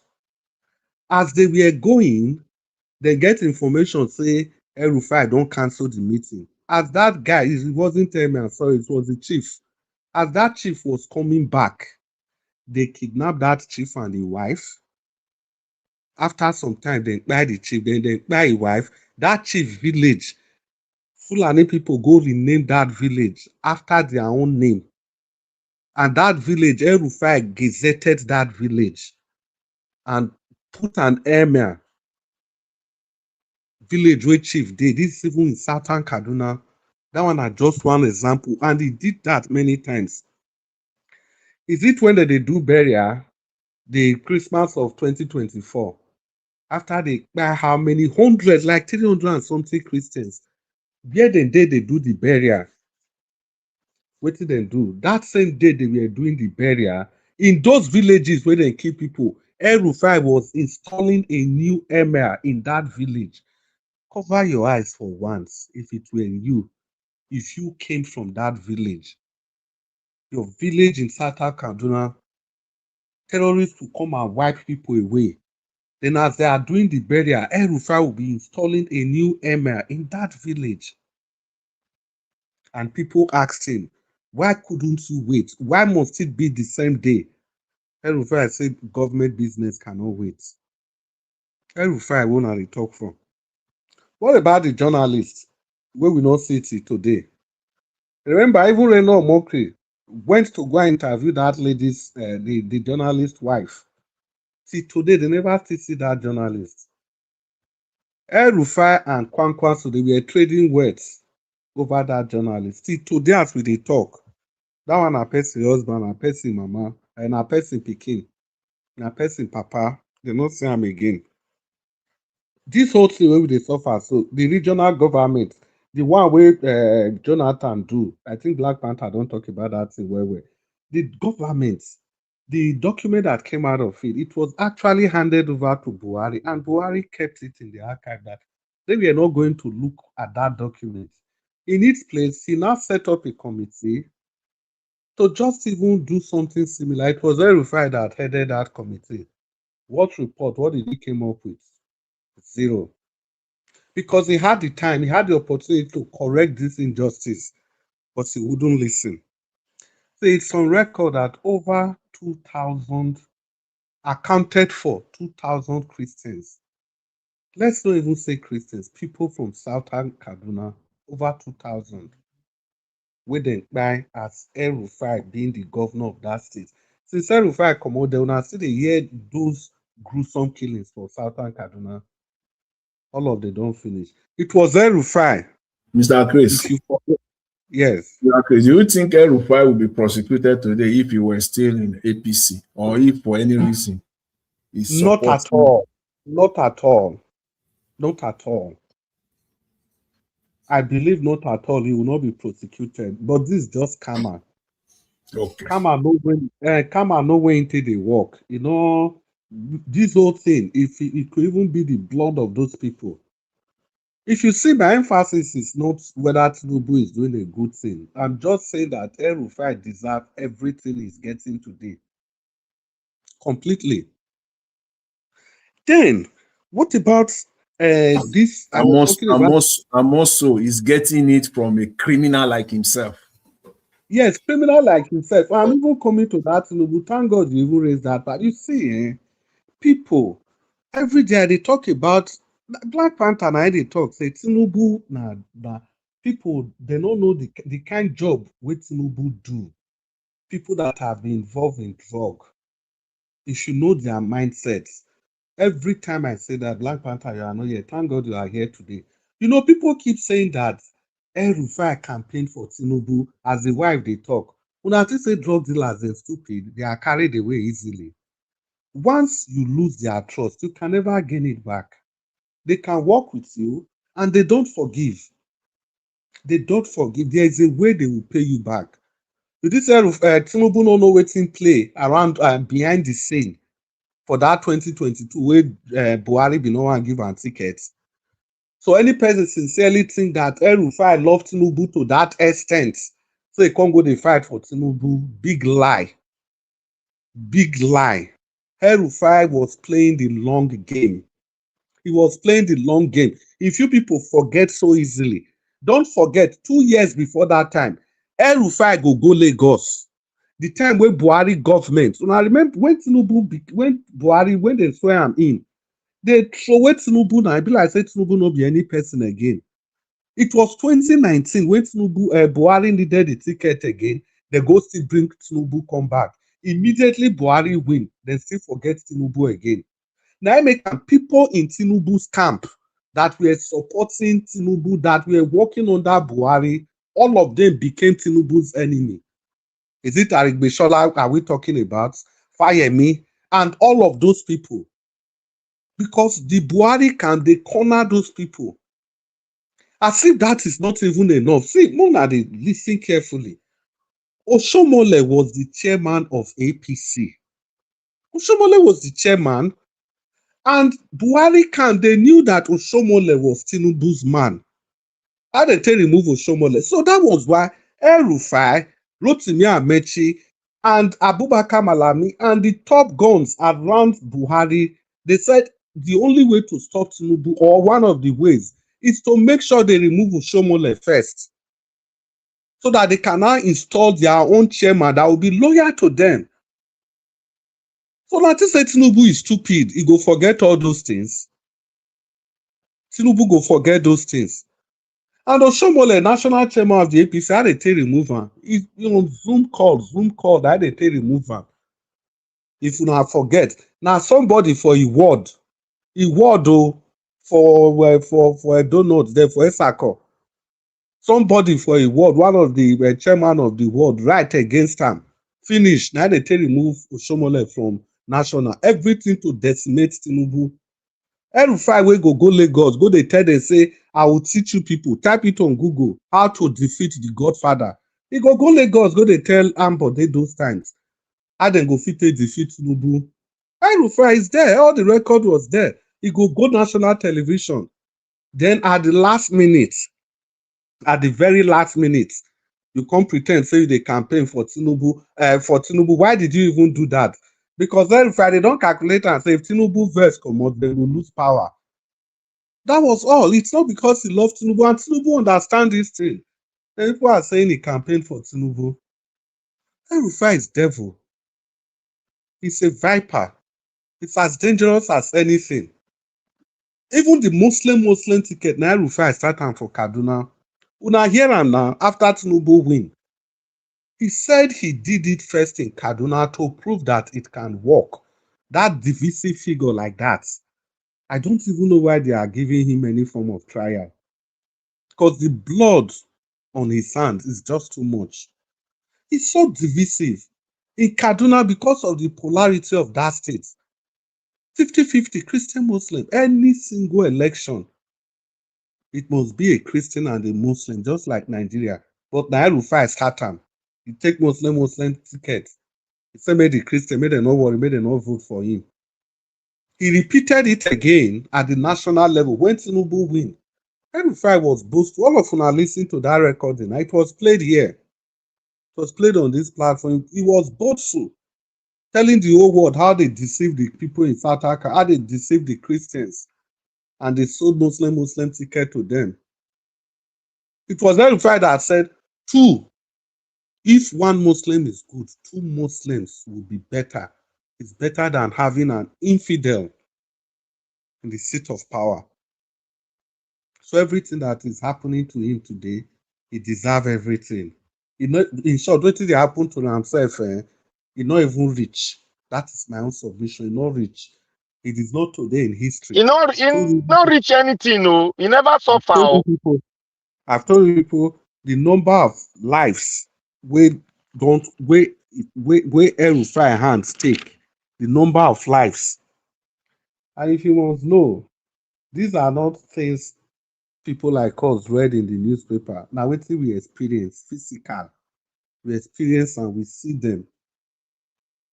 Where is it the side of Kaduna that's sharing border with Abuja or Niger State or the other part of Pandogeri area? I told you people, we know all these places. We live there. In short, I don't even know that Al1ve story. That one it is for me. I didn't even verse the stuff I never even reach. And I was thank you for that response you give to that person. That could have been the only response, the appropriate Chris, or that response. Chris. I didn't hear you. Make them not even they give am in medicine at all. Make pain, make it like they cripple the go. That man a See, devil. when people talk, make una go listen to the other people that have been facing political persecution, the likes of Nnamdi Kanu, all of them in history. Go and look at what Al1ve wrote, his opinion. The opinion of this wife that is seeking for public sympathy. You know, you see, waiting politicians a feast on. Now our inability to go back. Just go back a little. Now everybody they stop for where Al1ve they campaign for Tinubu. Just flick back 2-3 years earlier. May you see the kind insult where Al1ve insults Tinubu from beginning to Z. So if your memory dey short, Tinubu memory not dey short. Na drug dealer. He knows he must punish you for everything wey you do. That is their line. Even if you come beg them, they will say, okay, they go use you work. But that punishment, you must face am one way or the other. And apart from that, they can never trust you again. Ever. That is how they do their own. Then for Dele Momodu, you see, now see Oga Jonathan, he emphasize that part when he say, because now wetin I dey try talk. Now because Sowore, I want talk this one. Because when some of us now don't decide, say this Sowore, the matter don't get kill leg. No be say we really hate am. See Dele Momodu today, and I don't talk this thing many times. Dele Momodu today even agree, say no matter who you feed, no matter wetin happen, His Excellency Peter Obi, the Southeast is on lockdown for him. But Sowore, him go dey talk, say no, all those things are fiction, nothing. It's just social media, whatever. This is unfair. It's what I've been trying to say. Even the opposition, they acknowledge this man. Southeast is locked down. And that is how it ought to be. I like wetin Kwankwan to talk. Say, even that last election where everything get as it be, terrorist Buhari was still alive. He was still alive. Peter Obi still move almost 2.6 million votes from that same north where Modu Sharif saying no go fit get any vote for that side. You see, these are just the kind of things that staggers my imagination when it comes to the issue of Nigeria. People that ought to know, everybody is pretending. Everybody is feigning ignorance. Look at Dele Momodu today. Look at how he systematically exonerated himself. Said the powers that be, they didn't want Jonathan again. So he had to go because they were not benefiting anything. See, people, I have told you, go to the back page of Guardian, the pendulum.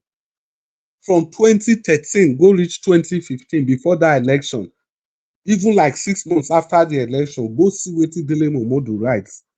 Say they praise Buhari. The whole people when they condemn today, every Saturday, na there we go dey, they follow Dele Momodu, they fight. Say this Buhari one I want bring, so this Buhari one I want bring. So there was nothing Dele Momodu didn't do. Today he's exonerating himself as if he was not part of it. The same thing Showore is also doing. They pretend they were not part of it, part of the people that brought in Buhari. Dele Momodu, we go fight, no rest.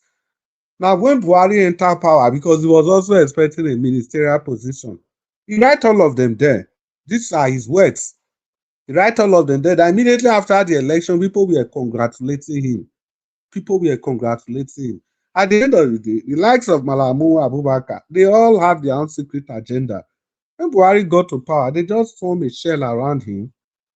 The man from Funtua, well, Issa Funtua, the other man, what's his name again? The people, just the people around him there, they took over the government. They chased away the Tinubu faction. Unless those people from the Tinubu faction that were ready to dine with him. And that was how they continued in that government. See, today, what happened for that government, nobody know. Now only God know if it was Buhari that actually ruled us to the end. To the extent somebody where they say they know where he come by, he couldn't speak Fufu, the fingerprint and everything, they were no longer walking in the doors of Aso Rock, to the extent they have to change the doors and everything. And people are just looking as if nothing happened. In the real sense of it, you see, many people get questions to answer. To the extent our oil has been mortgaged for how many years? 30 years. And the whole borrowings from Buhari's regime, no accountability, nothing. And people involved in this, they are all working. Oga Chris. Free. Yes, I hear. E be like say Tinubu never even touched the oil. No, how you go take touch am? You see, the only problem, not be say problem, you see, Tinubu, if not be say Tinubu na still strong man, these people therefore don't do am something. To be honest, therefore don't do am something. That one not concern me whether they use and make sacrifice, not my business. Now all of them. Because my own be say, if come and they take action, I don't like to they intervene. My own are to they comment, as I they comment for El1ve. So as come and they deal with it, may just they deal with it and they go. May just they deal with it and they go. You see what El1ve, more than tell me one time where El1ve don't speak for people. Never. This same El1ve, there is a tweet. If you still type it on Google, as we do on air now, type it and challenge me. There's a tweet El1ve put out there that any person will touch Fulani people for Nigeria, be it military or whoever, that it is a debt that is repayable. That's what El1ve talk. A debt that is repayable. Both military and everybody threatening even this wife wey come dey do gentle so una no see this woman video last week where the woman dey threaten everybody, this same woman so No mind am. He dey cry crocodile, go dey cry, cry. Where she dey threaten them, even when those killings dey go on for Kaduna, where they go interview this woman, say, aunty, you na lawyer, all these things where they go on, so the woman go dey proud. Say na one of the reasons why he marry El1ve, because na stubborn guy go do wetin he wan do. He go still face the punishment now. It's as simple as that. El1ve go write say if you touch any Fulani man, it's still there on the open. No, type am for Google. It says it's a debt repayable, even if na Nigerian military, any person for that matter. Na only if you touch their people. Then back to this scandal. See, this scandal, I don't talk am many times. Even if they keep, that's still Oga Jonathan, you talk and say it's a good thing that the mainstream media, they put it on the front burner. It's good. It's very good, but I wish, say na opposition, now they use the matter, they go, opposition go, they talk about the matter every day from different angle. Paid interview, not just waiting for channels to invite them. As the mainstream, they put on for the main burner, because the mainstream, they go talk and they go want balance everything. If you not see every issue for this their arise issue. Oga Chris, your time don't finish. Like that was like just sit down there. You know they hear that bell, oh. The bell not the ring for year at all. Oh, you be the ring bell. I don't hear. You know they ring bell more than 10 times now. Don't read the rich sentence. Jesus Christ. I don't hear. Okay, we I just off. Yeah, just off. It's okay. We'll come back Thank to you, everybody. Thank you. Yeah. Yes, we have Mr. Oduwa here, so he needs to speak. Thank you, Mr. Oduwa. Thanks for your patience and long wait. Good evening to you, sir. Talk to us. Thank you, Mr. Najawash. Good evening, sir. And God bless you. Good evening, Mommy Diaspora. God bless you. Thank you very much. I appreciate all your time. Good evening, commenters, listeners, and viewers on the passerby. God bless you. Good evening, Baba Jonathan, Baba Christian, Dr. Chairman Black Panther. Good evening, Wadomo. Anyway, today, as Peter Obi and the Nigeria Senate, well, life is somehow, and that is where my people will say life no balance. So Peter Obi said that they are frustrating everything that is doing in life. Well, that is how it goes. Peter Obi himself know that things like this will come because when the election lost in 2023, he was the one telling Nigeria that to fight a system that has been a practice of most people and in a bad conditions, to fight the system is not going to be easy, but we will keep on until we succeed. So if he said his life is being threatened, so it's still part of to fight the system. So, and people are saying Nigerians are not ready. Peter Obi should use Peter Obi is Nigeria, and those following him are Nigeria. Those who don't want to follow him are also Nigeria, and those who want the system to keep on so that they might pass Nigeria suffering to their children to continue suffering Nigeria, they are still Nigerians. So the truth is, God has way of showing something example, and that is where. But in Nigeria, when something happened to you, instead of you to say, "No, I will not allow this kind of thing to happen to my brother," then you will not call your brother to say, this thing that happened to me. You will say, "No, it never. Things that happen here is very good," and this, so that your brother should come and fall into the thing that happened to you. That is what we are experiencing in Nigeria. And that is where the country can never change. Until we begin to put ourselves and say, if this thing happened to me, I will not allow it to happen to my brother. Except if it is good something, I will let it happen to the next person. But if it is bad something, I will never allow it to happen again. But I think all of us have that mind. I say, Nigeria, if not, Nigeria can never be ready because we are all Nigerians. So the people talking, the people watching, the people singing, they are all Nigerians. But Peter Obi, we pray that the God guide you and protect you from dangers.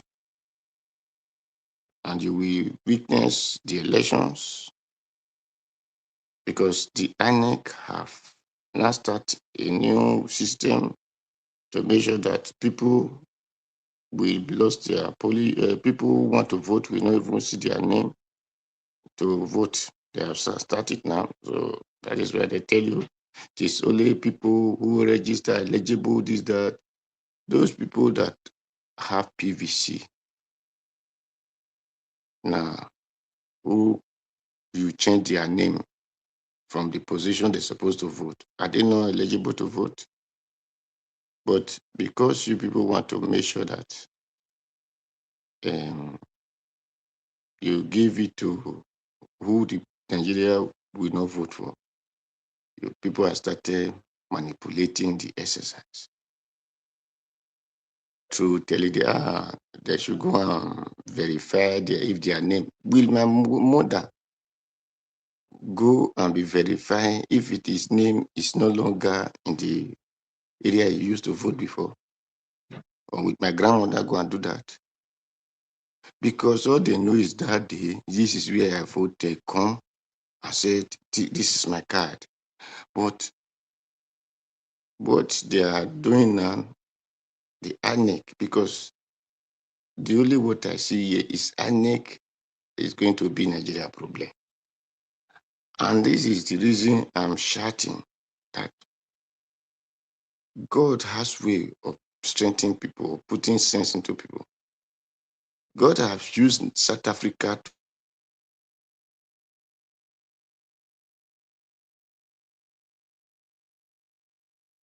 prove, and the one they released from these people prison, Ethiopia, where they came back to Nigeria.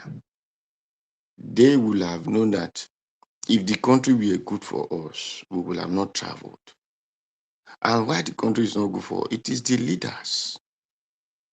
So it is their duty to carry it and stay forefront and said, our vote must count.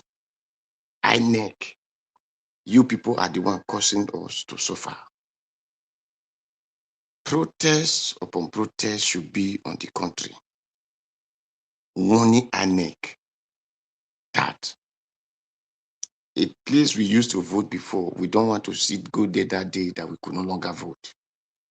Protest upon protest, because God have given a road map to it.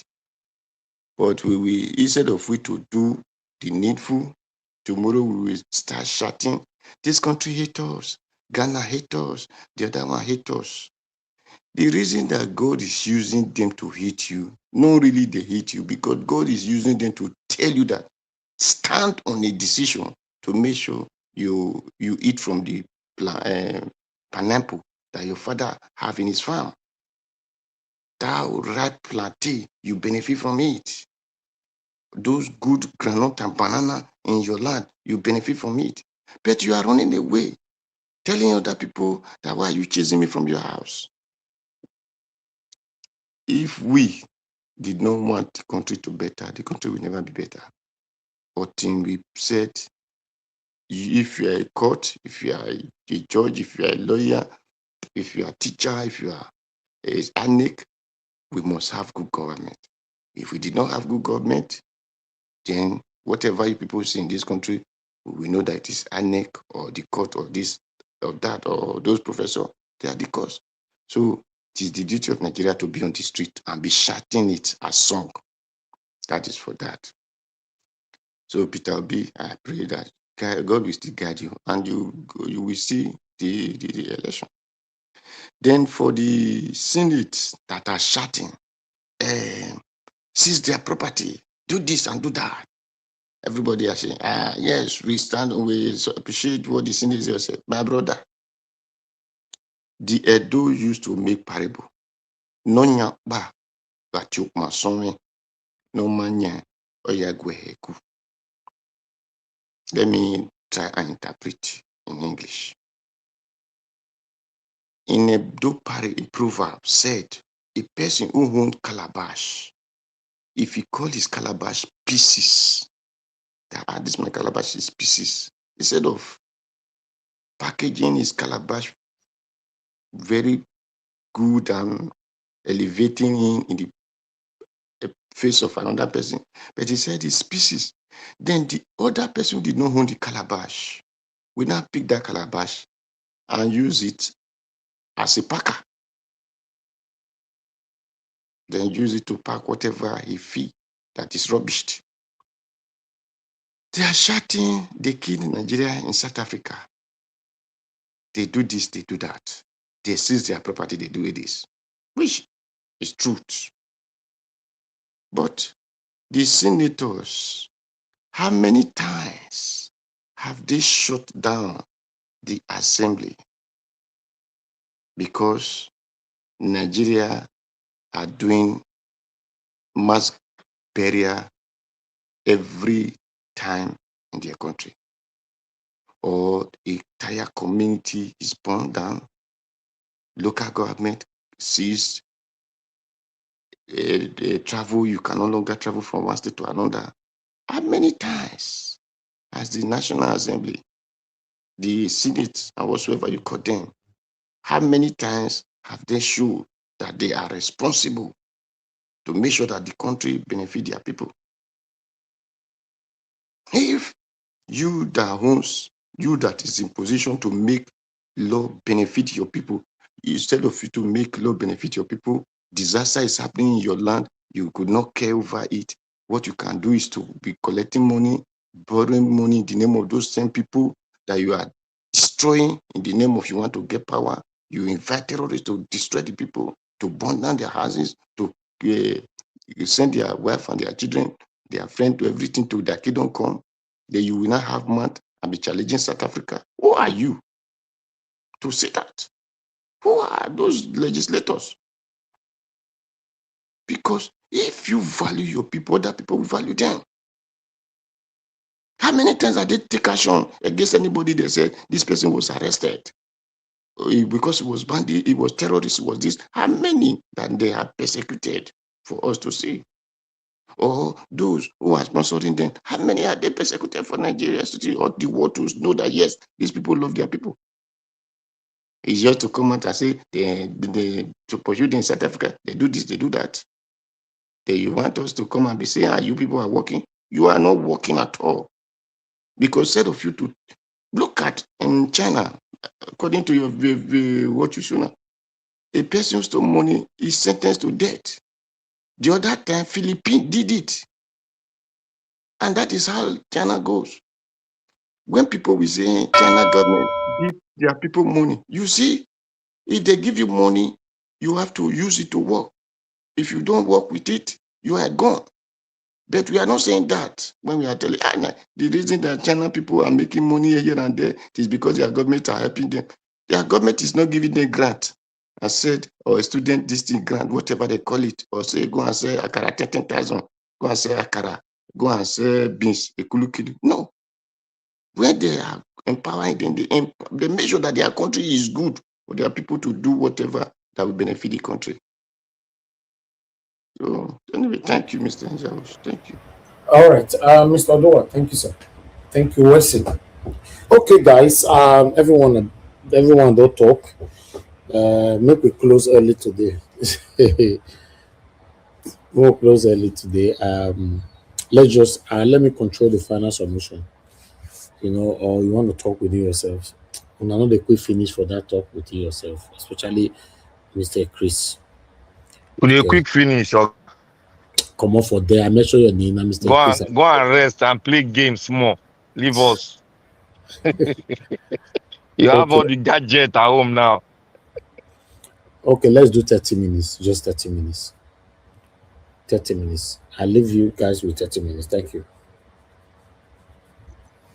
So Mr. Jonathan needs to start if he's there. Okay. Chris, control. Yeah, Mr. Jonathan. Yeah. Najawa should do well, or she will not let me talk.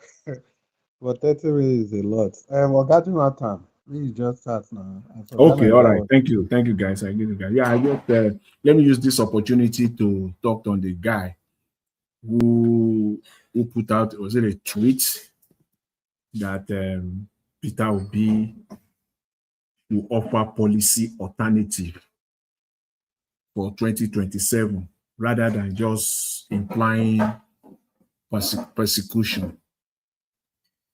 These are the people that if you get to know him or you dig deeper, you will know that he's not following politics, or is just being mischievous, or just that he didn't even know what he was talking about.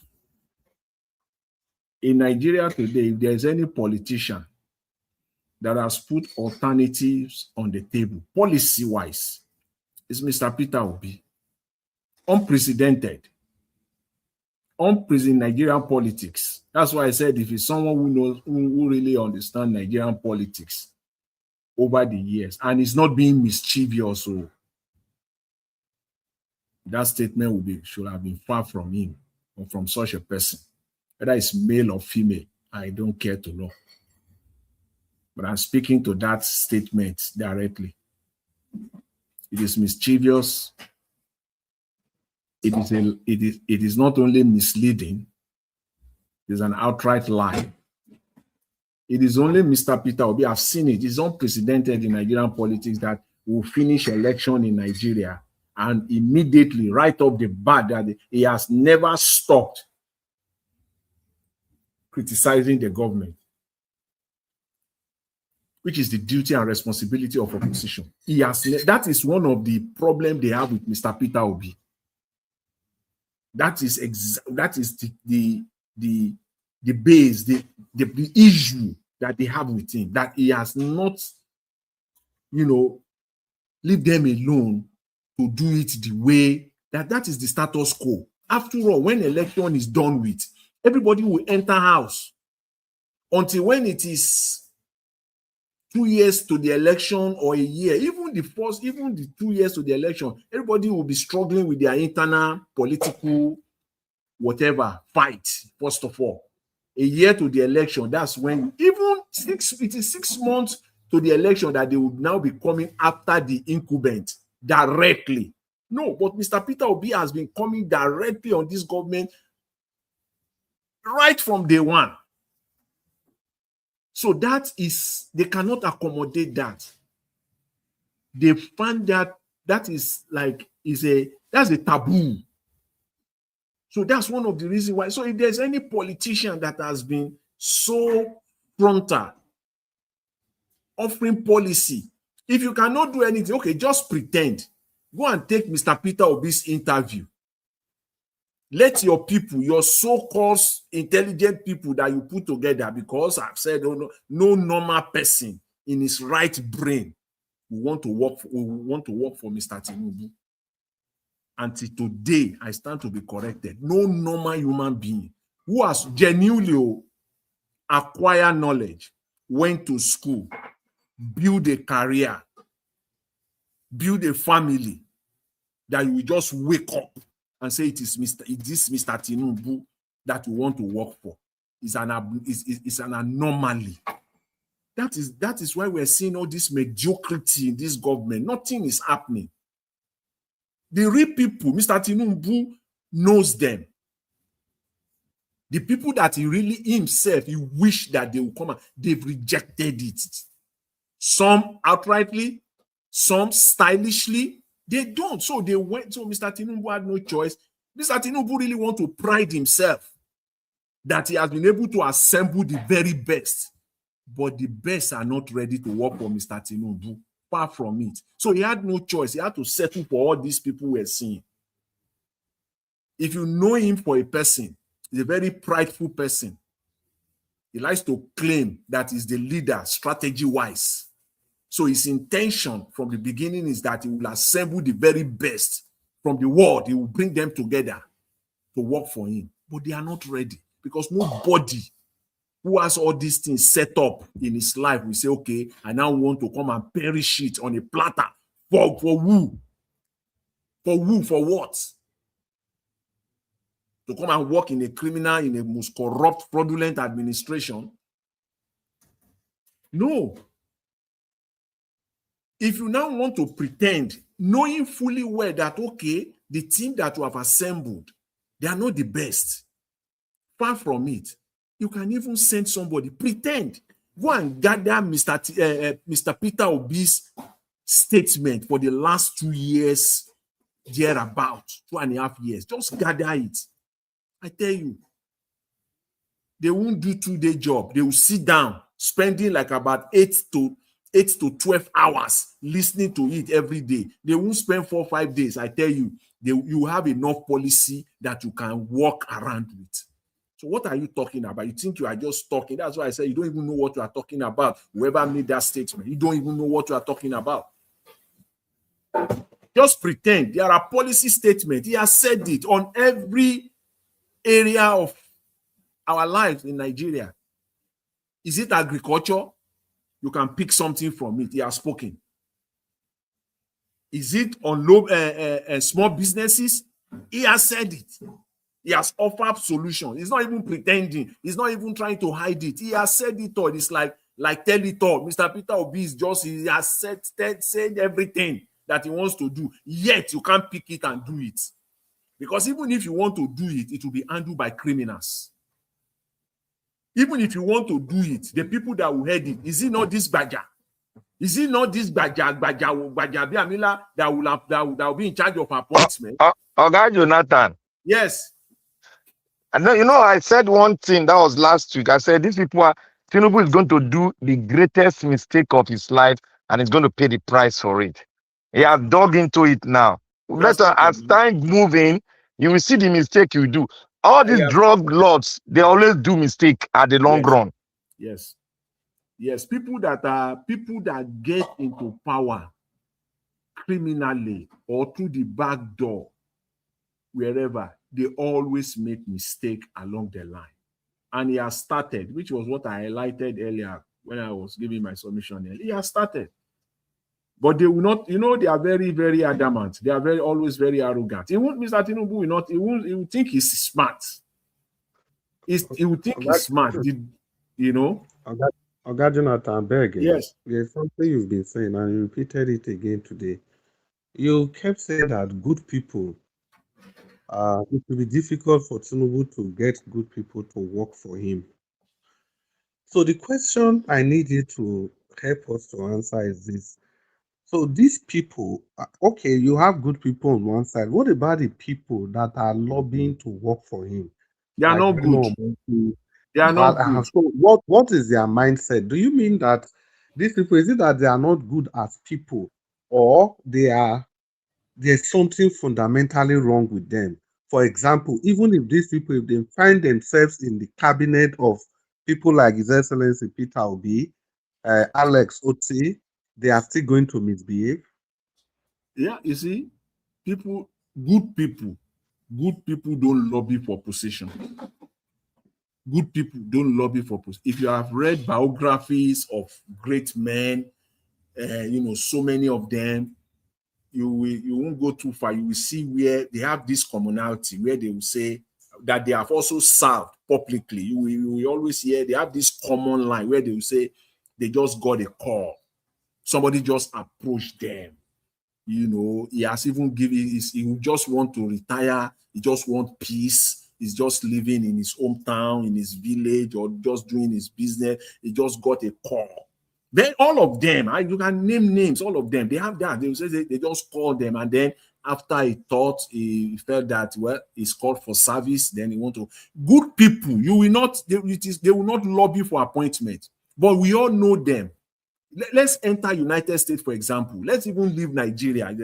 We know that we have a lot of brilliant people in Nigeria. Even go, if that is what you want to do, you want to bring people from outside, enter United States, enter United Kingdom. You can assemble your cabinet there. There are fantastic people with brains all across institutions in United States or United Kingdom. Go to Oxford University in United Kingdom. There are Nigerians are there. They are okay. Enter coffee shop. You will see them. You will drink coffee with them in Oxford there. They are not ready to come and waste their time in Nigeria. They are not ready. They can't work for this government. But I know that if someone like Mr. Peter Obi, in fact, people will line up to work with him, to partner with him, because they know that at the end of the day, their image, their career, everything that they have built will not be rubbish, will not be tarnished in a corrupt government. Some of them are Okay, even ready to do consultancy job for the government. Am I okay. coming here? Wait, Black Panther, you come in. Make I just quickly ask this question, and Mr. Jonathan, you round up with this. But Mr. Jonathan, Yeah. for example, the reason I'm asking this, I'm just looking at the future. You know, we've said here that Peter Obi's cabinet, his cabinet, not just even the cabinet, the time it takes him to form a government alone will already signal the direction he's heading for. So let's now assume that he did the needful. Immediately he got sworn in, he organized his cabinet. Now, do you think even these supposedly bad people, crooked people, if they are employed to be in the services of His Excellency Peter Obi, do you think they can actually do the biddings of Peter Obi, or He'll they be will able stay to, in yes. government? Yeah, he will still be able to curb them to some extent because he has said repeatedly that if the man at the top is not stealing, they will cut all these people they will behave themselves. But Yeah, because the reason I made the yes, reason I wanted to make this distinction earlier in the day is this. Because sometimes I ask myself, okay, if this Peter Obi becomes the president, how are we even sure that all his cabinet they will all be 100% okay? Considering the political party, their nomination and everything. Because I know the likes of say Ake Dixon, people that have worked with them before, even Kwankwan, so they will all be part of that government. thank you for bringing So that up. there must See, be some element that everybody will say, this one for Peter Obi's government. So how do you can you just I don't know. you know what? You know what? See, Mr. Peter Obi have said, by his words, he will be judged. Everything he has said that gets him this unprecedented support across the length and breadth of Nigeria, he will be judged on everything. He has said, I did not travel the whole world to come and be vice president. So if you take that statement alone, traveling all over the world, he must have met people. He must have met people. See, when he becomes president, this is for me, this is the standard that I will have for Mr. Peter Obi. On the day of his inauguration as president, 6 ministers must be ready. Between the time he's declared as winner and the time of inauguration, is not when you now see if he's inaugurated alone, standing alone, and then the next morning Nigeria woke up, no ministers, no nothing, know that he will fail. Of course, I if agree. anybody hearing me now, know that his government is going to fail. In fact, by now he's supposed to not even by now he's supposed to know 1 or 2, 3 people. Like about that He's he has supposed to already get a cabinet by now, Seth. people that on that day, as he's leaving Eagle Square, he's sworn Those those ones people are resuming. he's sending their nomination to the National Assembly before he sleep that night. He's sending their nomination to the National Assembly for consideration and confirmation. Yes, there are 6 key positions. You cannot tell me that after all this fight, after all these struggles that Nigerians have put in, then the day of your inauguration will come. You don't have your finance minister ready. You don't have your attorney general of the federation ready. Exactly. Jesus Can Christ. Can I say something here Yeah. that will be shocking to everybody? Yeah, You Black see, Panther. We get more if time remaining. if the election comes in, people might be saying how. I don't know how. Peter Obi will win this election and he will be sworn in. I don't know how. I want to be conservative. I want to keep it to myself. Peter Obi will win this election and he'll be sworn in. Look, see, listening to what Dele Momodu said, Dele Momodu was hiding. He purged himself. Look, if you look at the pathway to presidency now, whether you crook or hook, it is only Peter Obi that has it. There's no look. Peter Obi brought the old kind of election where they say you are sure that you don't lock down this part of the country. I wonder what he did. He locked down the West. Peter Obi has locked down the East. The North that they are clamoring. Look at what is happening now. You people should understand the Nigerian politicians. They couldn't lock down Peter Obi using, oh, he brought ID card to the Fulanis. They couldn't. They sent Al1ve the sheriff to come and be talking about IPOB, a dead matter. And look at the kind of person that is coming out to say it, an unclean entity, a forgotten soul that should have been in the dungeon for life. They now brought him. That is what I'll go to what I will divert a little bit, go to what Mr. Jonathan was saying. Tinubu cannot employ a person that is clean. If Tinubu can employ, he wouldn't have sent Al1ve the sheriff,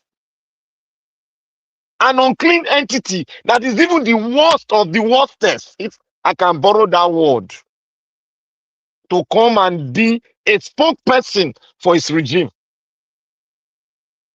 against Peter Obi.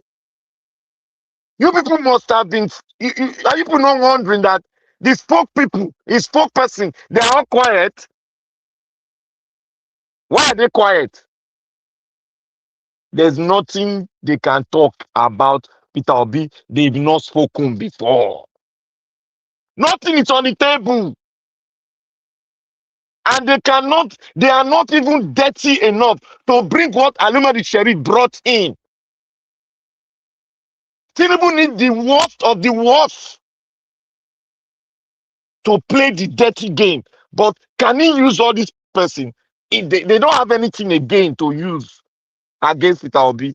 They played all the cards. They failed. Even this one that they play, Al1ve the sheriff played, Kwakwaso have neutralized it by just speaking on that issue. That even in the north, Peter Obi brought in 2.something million votes. Does that not tell us something is cooking? To get that amount of vote at a starter point, at a new starter, you know what it is from the north. I said before, yesterday, I said this article does not have a pathway. The man from Ibadan does not have a pathway. They are conjoining together because these people are bad guys. They can only work for the baddest guy, and that is Tinubu. They are working for him indirectly, picturing themselves to the Nigerian people that Tinubu is bad. Yes. Tinubu can walk up to you that say, give you a paper, say, talk like this. They'll say, no, I will talk the way I'm talking, but I will make a caveat to support you. Tinubu will agree. As long as you are not doing it every day, because every day talking on Tinubu, it becomes truth in the mindset of every Nigerian. Atiku, the governor for Ibadan, they are working for what? They are working for Tinubu. Because they don't have a pathway. My people, get it clearer. They don't have a pathway to the presidency. Atiku don't have. The entire north now, Atiku is like a ghost town for him. He doesn't know what is happening. It is disseminated. That block vote is no longer there. Them. The evil they brought to the land, that is this terror they brought to the land, thinking it will make a caveat for them and work for them. It is turning round to work against their political empire in the north. That is what is happening now. And it's good for us to go and reason, think this. Because the north has been scattered now, as it is now. They will come up. They don't have anything to say against Peter Obi again. They've shot the best trigger they have, and that's Alimony Sheriff. They shot it before. So they said, when Peter Obi, they said Peter Obi was supporting IPOB. Now Alimony Sheriff say, why didn't he say it before? They've thrown that trigger before. Alimony Sheriff now he wants to explain the trigger they've played before because they Even don't if have any you know what, even if they want to anything do on their playbook anymore. you know the useless thing about that Alimodu Sheriff thing. Even if they want to play that game, is it from the mouth of Alimodu Sheriff? Because the president cannot work with clean people now. We don't get credibility of anything. We nothing, No, not zero. there's a reason. The reason is simply this. You see, Modu Sharif and Kashim Shettima and their group, they are the Kanuris. You understand? And if you see the major fight Tinubu is having up north, is actually with the Fulanis. You understand? And the Fulanis and the Kanuri, they don't see eyeball to eyeball. So this is high Now you are level talking. politics. God bless you, That's sir. high level politics they are playing. Very high level politics. Because the fear of the Fulani North is that even if power is coming to the North, most likely it will be going to the Kanuris. That is why the Yes. Kanuris, they are more relaxed with Tinubu's government compared to the Fulanis. The diatribe against Tinubu's government today is coming from the Fulanis, not even the North. That is why most of the time, I know everybody gets carried away. We keep saying North, North, North. In most of my information, I try to kind of zero it down on the Fulanis. That's why I've said severally on this problem, on this platform. As a country, trust me, if Fulanis, if they curtail their excesses, we all will be able to live together. I've said Yes, it, the so North is never the yes. problem. In short, and the people that you can even live more with are those guys from the North. If I'm talking about the North, the Hausas, The the Hausas, Gbagi, yes, you're right. the Nupe, the Nupe is there. Those tribe all the way from Kaduna till Adamawa, those little tribes around there scattered all over the place. If you see the core problem, the dominant factor there, the common denominator there in that north is usually the Fulanis, nothing more. In short, and the power And they brokers, are they the are the one Fulanis. fighting. They are the one Yeah, fighting Tinubu now, they presently. are the one fighting everybody, Fulanis and the Kanuris. The thing is that the Kanuris, they stay within their zone. In the sense that if you talk about Boko Haram and things like that, they are looking broadly at the Kanuris. But if you are talking about terrorists and banditry, you are looking at the Fulanis. Fulanis. The only problem is that the Fulanis, they take their own all across the country. Whereas the Kanuris, they just stay there. The highest they can do, they cross the border. They go to the other side, Nigeria and those places. And even though that's Nigeria, the outside there, they will resist them. So that's why in down Borno, you see those people there that look like Arabs. They actually call them Shua Arabs. That's where Abacha's wife came from. You That's see where, those yeah, people, that's where Abacha people their culture. own place. Yeah, they don't get all these things with the whole Nigeria they do with Fulani. They don't get time. They know they do anything. They don't get time for all those way Fulani. No.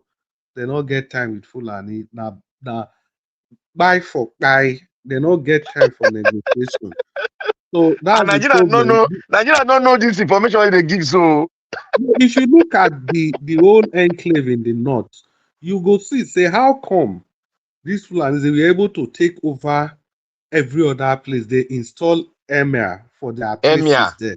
Now yes. only in Borno State, now you go still get You Kanuri get the people still Kanuri being there. the traditional rulers. Only Borno State that you have the Kanuri people, they are in charge of everything in that state. So as tough as these Fulani guys, I go and look at all the governors in Borno State, all of them. Now the same, so it's high level politics, high level. Okay, And Chris, Tinubu is a do you better know strategy. I discovered lately that in Nasarawa it is predominantly Christian. Yes, no. See, There are Christians. Nasarawa, There are a lot of Christians there. you dey even say it's predominant. If you I see was wetin dey happen shocked. for Nasarawa, you go. If you see wetin dey happen there, if you see the most easiest people to live with. Yeah. The, You know, the see easiest 2023, people you to know, see live the with. 2023 election, how Aha. Al1ve won Nasarawa state. Yeah. If you look at all the local governments in Nasarawa, if you look at the names, you will even be surprised. There is even one that's even, I think, is Obi local government. Yeah, they speak, and their language be like Ogoja people. They speak like Yeah, Ogoja people. of course, man, because the other side of Nasarawa then go get boundary with Kogi State. And if you pass that side, that side now you they go this thing. Now Calabar side you don't they head to. You know, so maybe that Obiso, that local government is one of the now that one of the end of Nasarawa there. You see the whole of those areas. Trust me, those people, the easiest people to live with. The easiest Very people. lovely people. Oh, Before I this study these Buhari time, people. if you live in the north before this Buhari time, wait till they happen so you go they cry. You can never call the northerners names.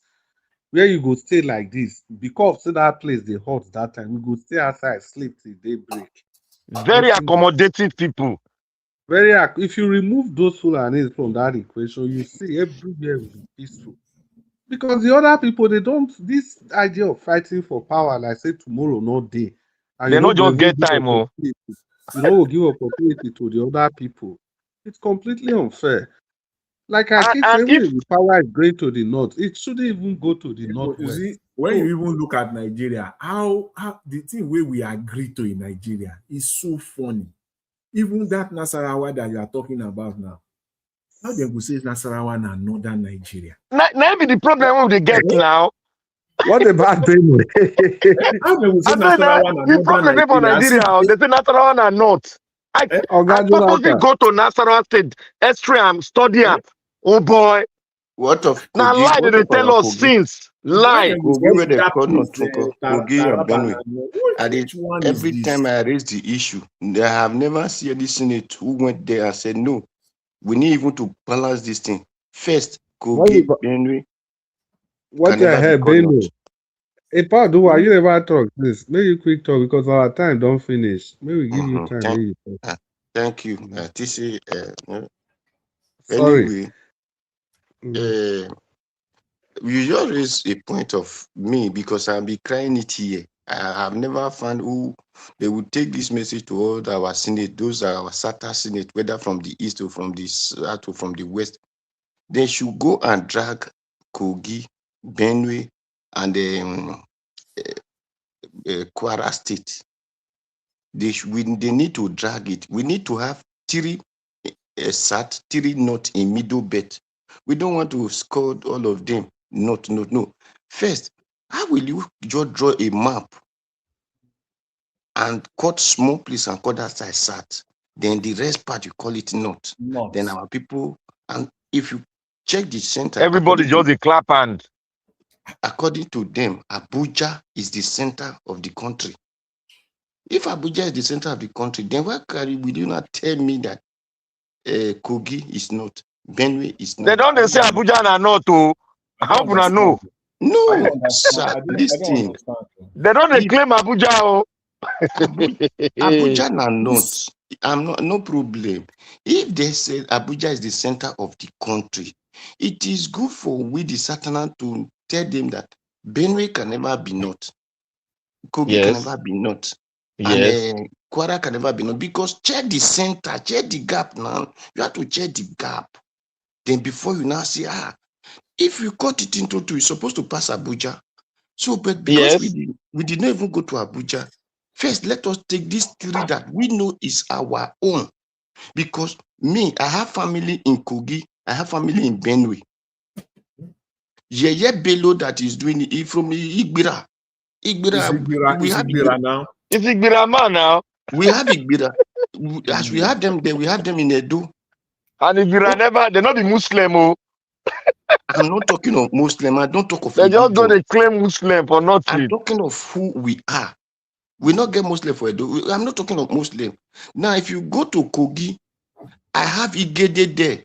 Igede, they are my blood. So how will you not tell me that those people are not? They are not even close. You're saying are not central. They don't Not need even central. not even central. You see the mago. Jay, you see the mago there. I don't They want can't to say hear not, not they say edge or not not central. What edge is or not weak or not head or nyash. What somebody need to restructure Nigeria. Somebody we need to Now we they talk now. Now the structure we they talk all these years now. When they we don't want to need listen to us. we need to fight it. How will you tell me Kwara, the lorry people that there is not? Saying are not. In lorry way that I know they are my brother. And Saraki go they claim not to. A Yoruba man, no. He they claim not. If father is Fulani, Saraki father is Fulani. So a grandfather or a grandfather, not be Saraki himself. Saraki father is Fulani. In grandfather yeah. Be Saraki go. Saraki father is Fulani. His mother is Yoruba. Hey. So we need to fight this thing out. We have lawyers, we have senators. Senators supposed to raise this information. If you are a senator from South, whether the Yoruba side, the Benin side, the Calabar side, or the Igbo side, raise this thing that this place can never be cornered. Let us Govt, you know why they know if you talk about Senate? Let me tell you why. The representative, the senators, they are all Fulani coming from there now. No, it's not all Fulani. A lot of them.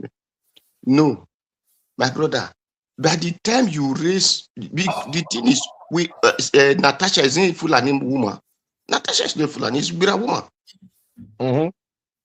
I say the majority from that north central and that northeast. Now Fulani they only dominate for the House of Representatives and Senate. Baba, as a certain man, look for the Senate that come from Kwara State. Tell them that we have the lorry, they come with their Senate. Tell them that this information, go to the one of Benue State, give them that information. Go to the one of the other state, Kogi State. Tell them that this is, then you now, after you are giving them this information to support your agenda, then you from the south, which then did not call you not, you raise that information. A moment you we raise need total restructuring for Nigeria. Very demographic. They need to change all the demographic. Listen first. By the time as a certain person, you now raise this thing, you will see, because you have discussed with all these senators, these 3 state senators, they will support you. Then is it not majority they said they are using? All the certain states have the senator. Then by the time you put these 3 states included to it, you are not equal with the northern senator.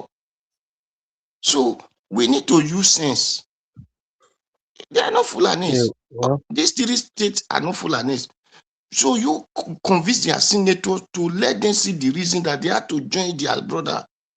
Then by the time you from this and raise the hand, Oga Odua, sorry for diverting. I just want to ask a question whether I don't hear what they happen. Oga Jonathan and Oga Collins, have you heard what is happening in Senegal now?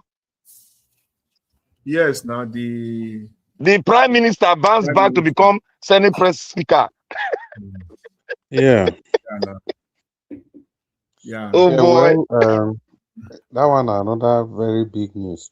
But yes, I think as at now, we don't exhaust our 30 minutes. So Ghana and Jarrett. So anyway, I wanted to say something yesterday because wait, you will talk something. So Ghana and Jarrett, if you hear, we don't exhaust our 30 minutes. So before okay, Mr. Dua, you want to talk something now? More Dua, last 2 minutes. Thank you.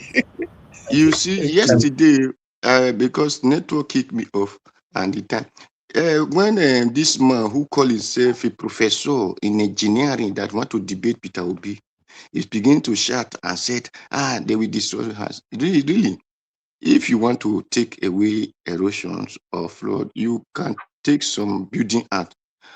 I don't know, Mr. Najawash, if you were the one who do the recording and we are saying all these houses. If really this man is an engineer, the way he claimed, you don't even need to go and be putting down 500 houses before you take those erosion. Me, that I'm here, I can do that without even bringing down 10 houses. And those water, you will no longer see it in those areas. It's very easy. Because I know, what do they call his former governor? He doesn't know his work. That is the truth. It's not that because they put on a cap, they say they are engineer. He doesn't know his work. Umahi, I will teach him that work. First, Yeah, they well, didn't even check the environment before he start tying the road. They didn't check the side that the erosion flow to. Then so that he can put the key structure. It's not just where they do road, they put gutter this side, put gutter this side. It doesn't work that way. Those houses, those buildings, they might not bring them down.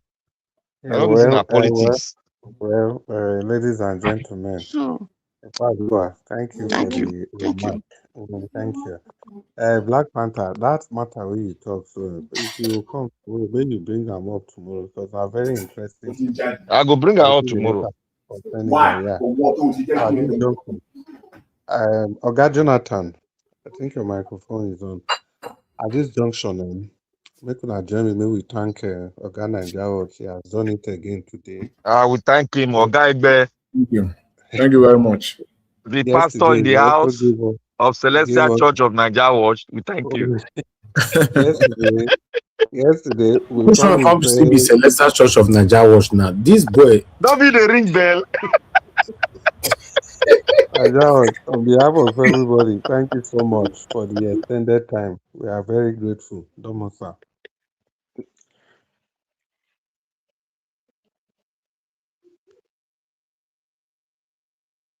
Oga Jonathan, go and buy that headset too.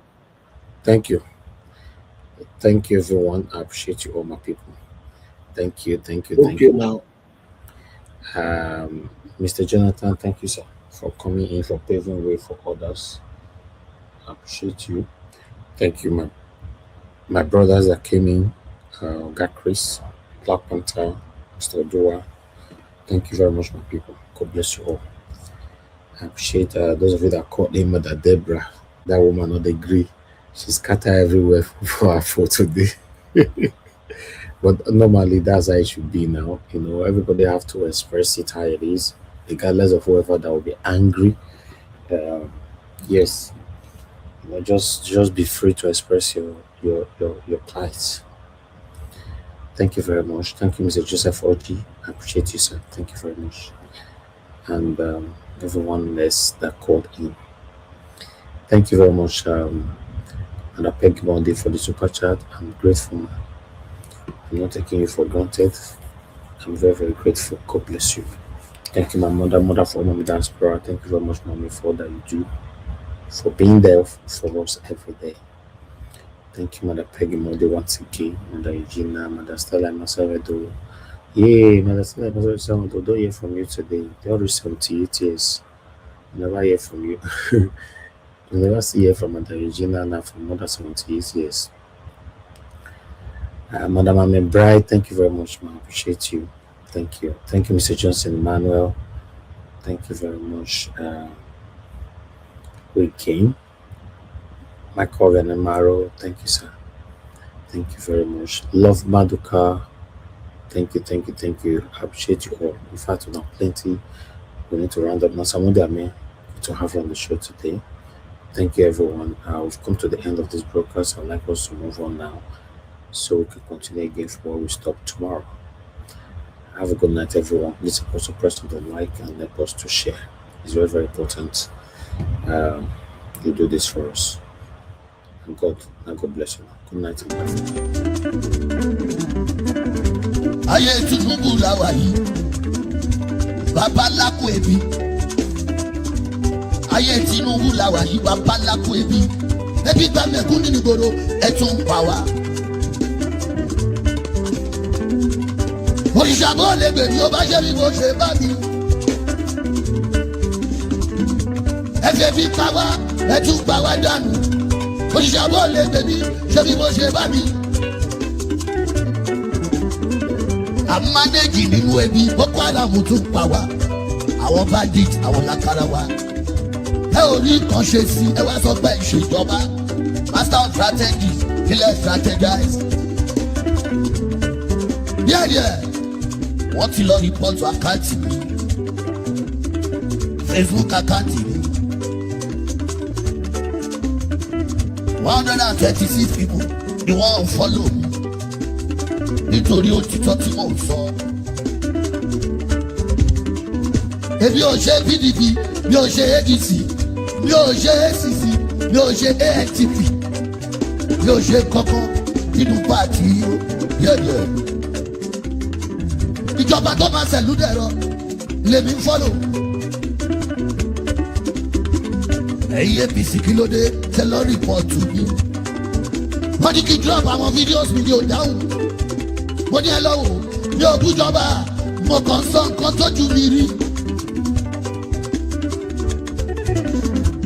èmi gẹ́gẹ́ bí agbẹnusọ fáwọn fọ́ọ̀mà korogodo. ẹ̀wọ̀n fọ́lọ̀ mi ni ò jiyàn. ẹ tún lọ rìpọ́ọ̀tù àkáǹtì mi. yẹ́yẹ́. tí bá ń lọ tán òtítọ́ mi ò ní parun mi ò ní drop ẹ̀ a tún máa sọ lọ́nà. títí tí ìlú yìí máa fi dẹ̀rọ̀. àwa ò ní lọ lórílẹ̀‐èdè yìí mo sọ ojú wa ló máa ṣe títí tó máa fi dẹ̀rọ̀ pátápátá.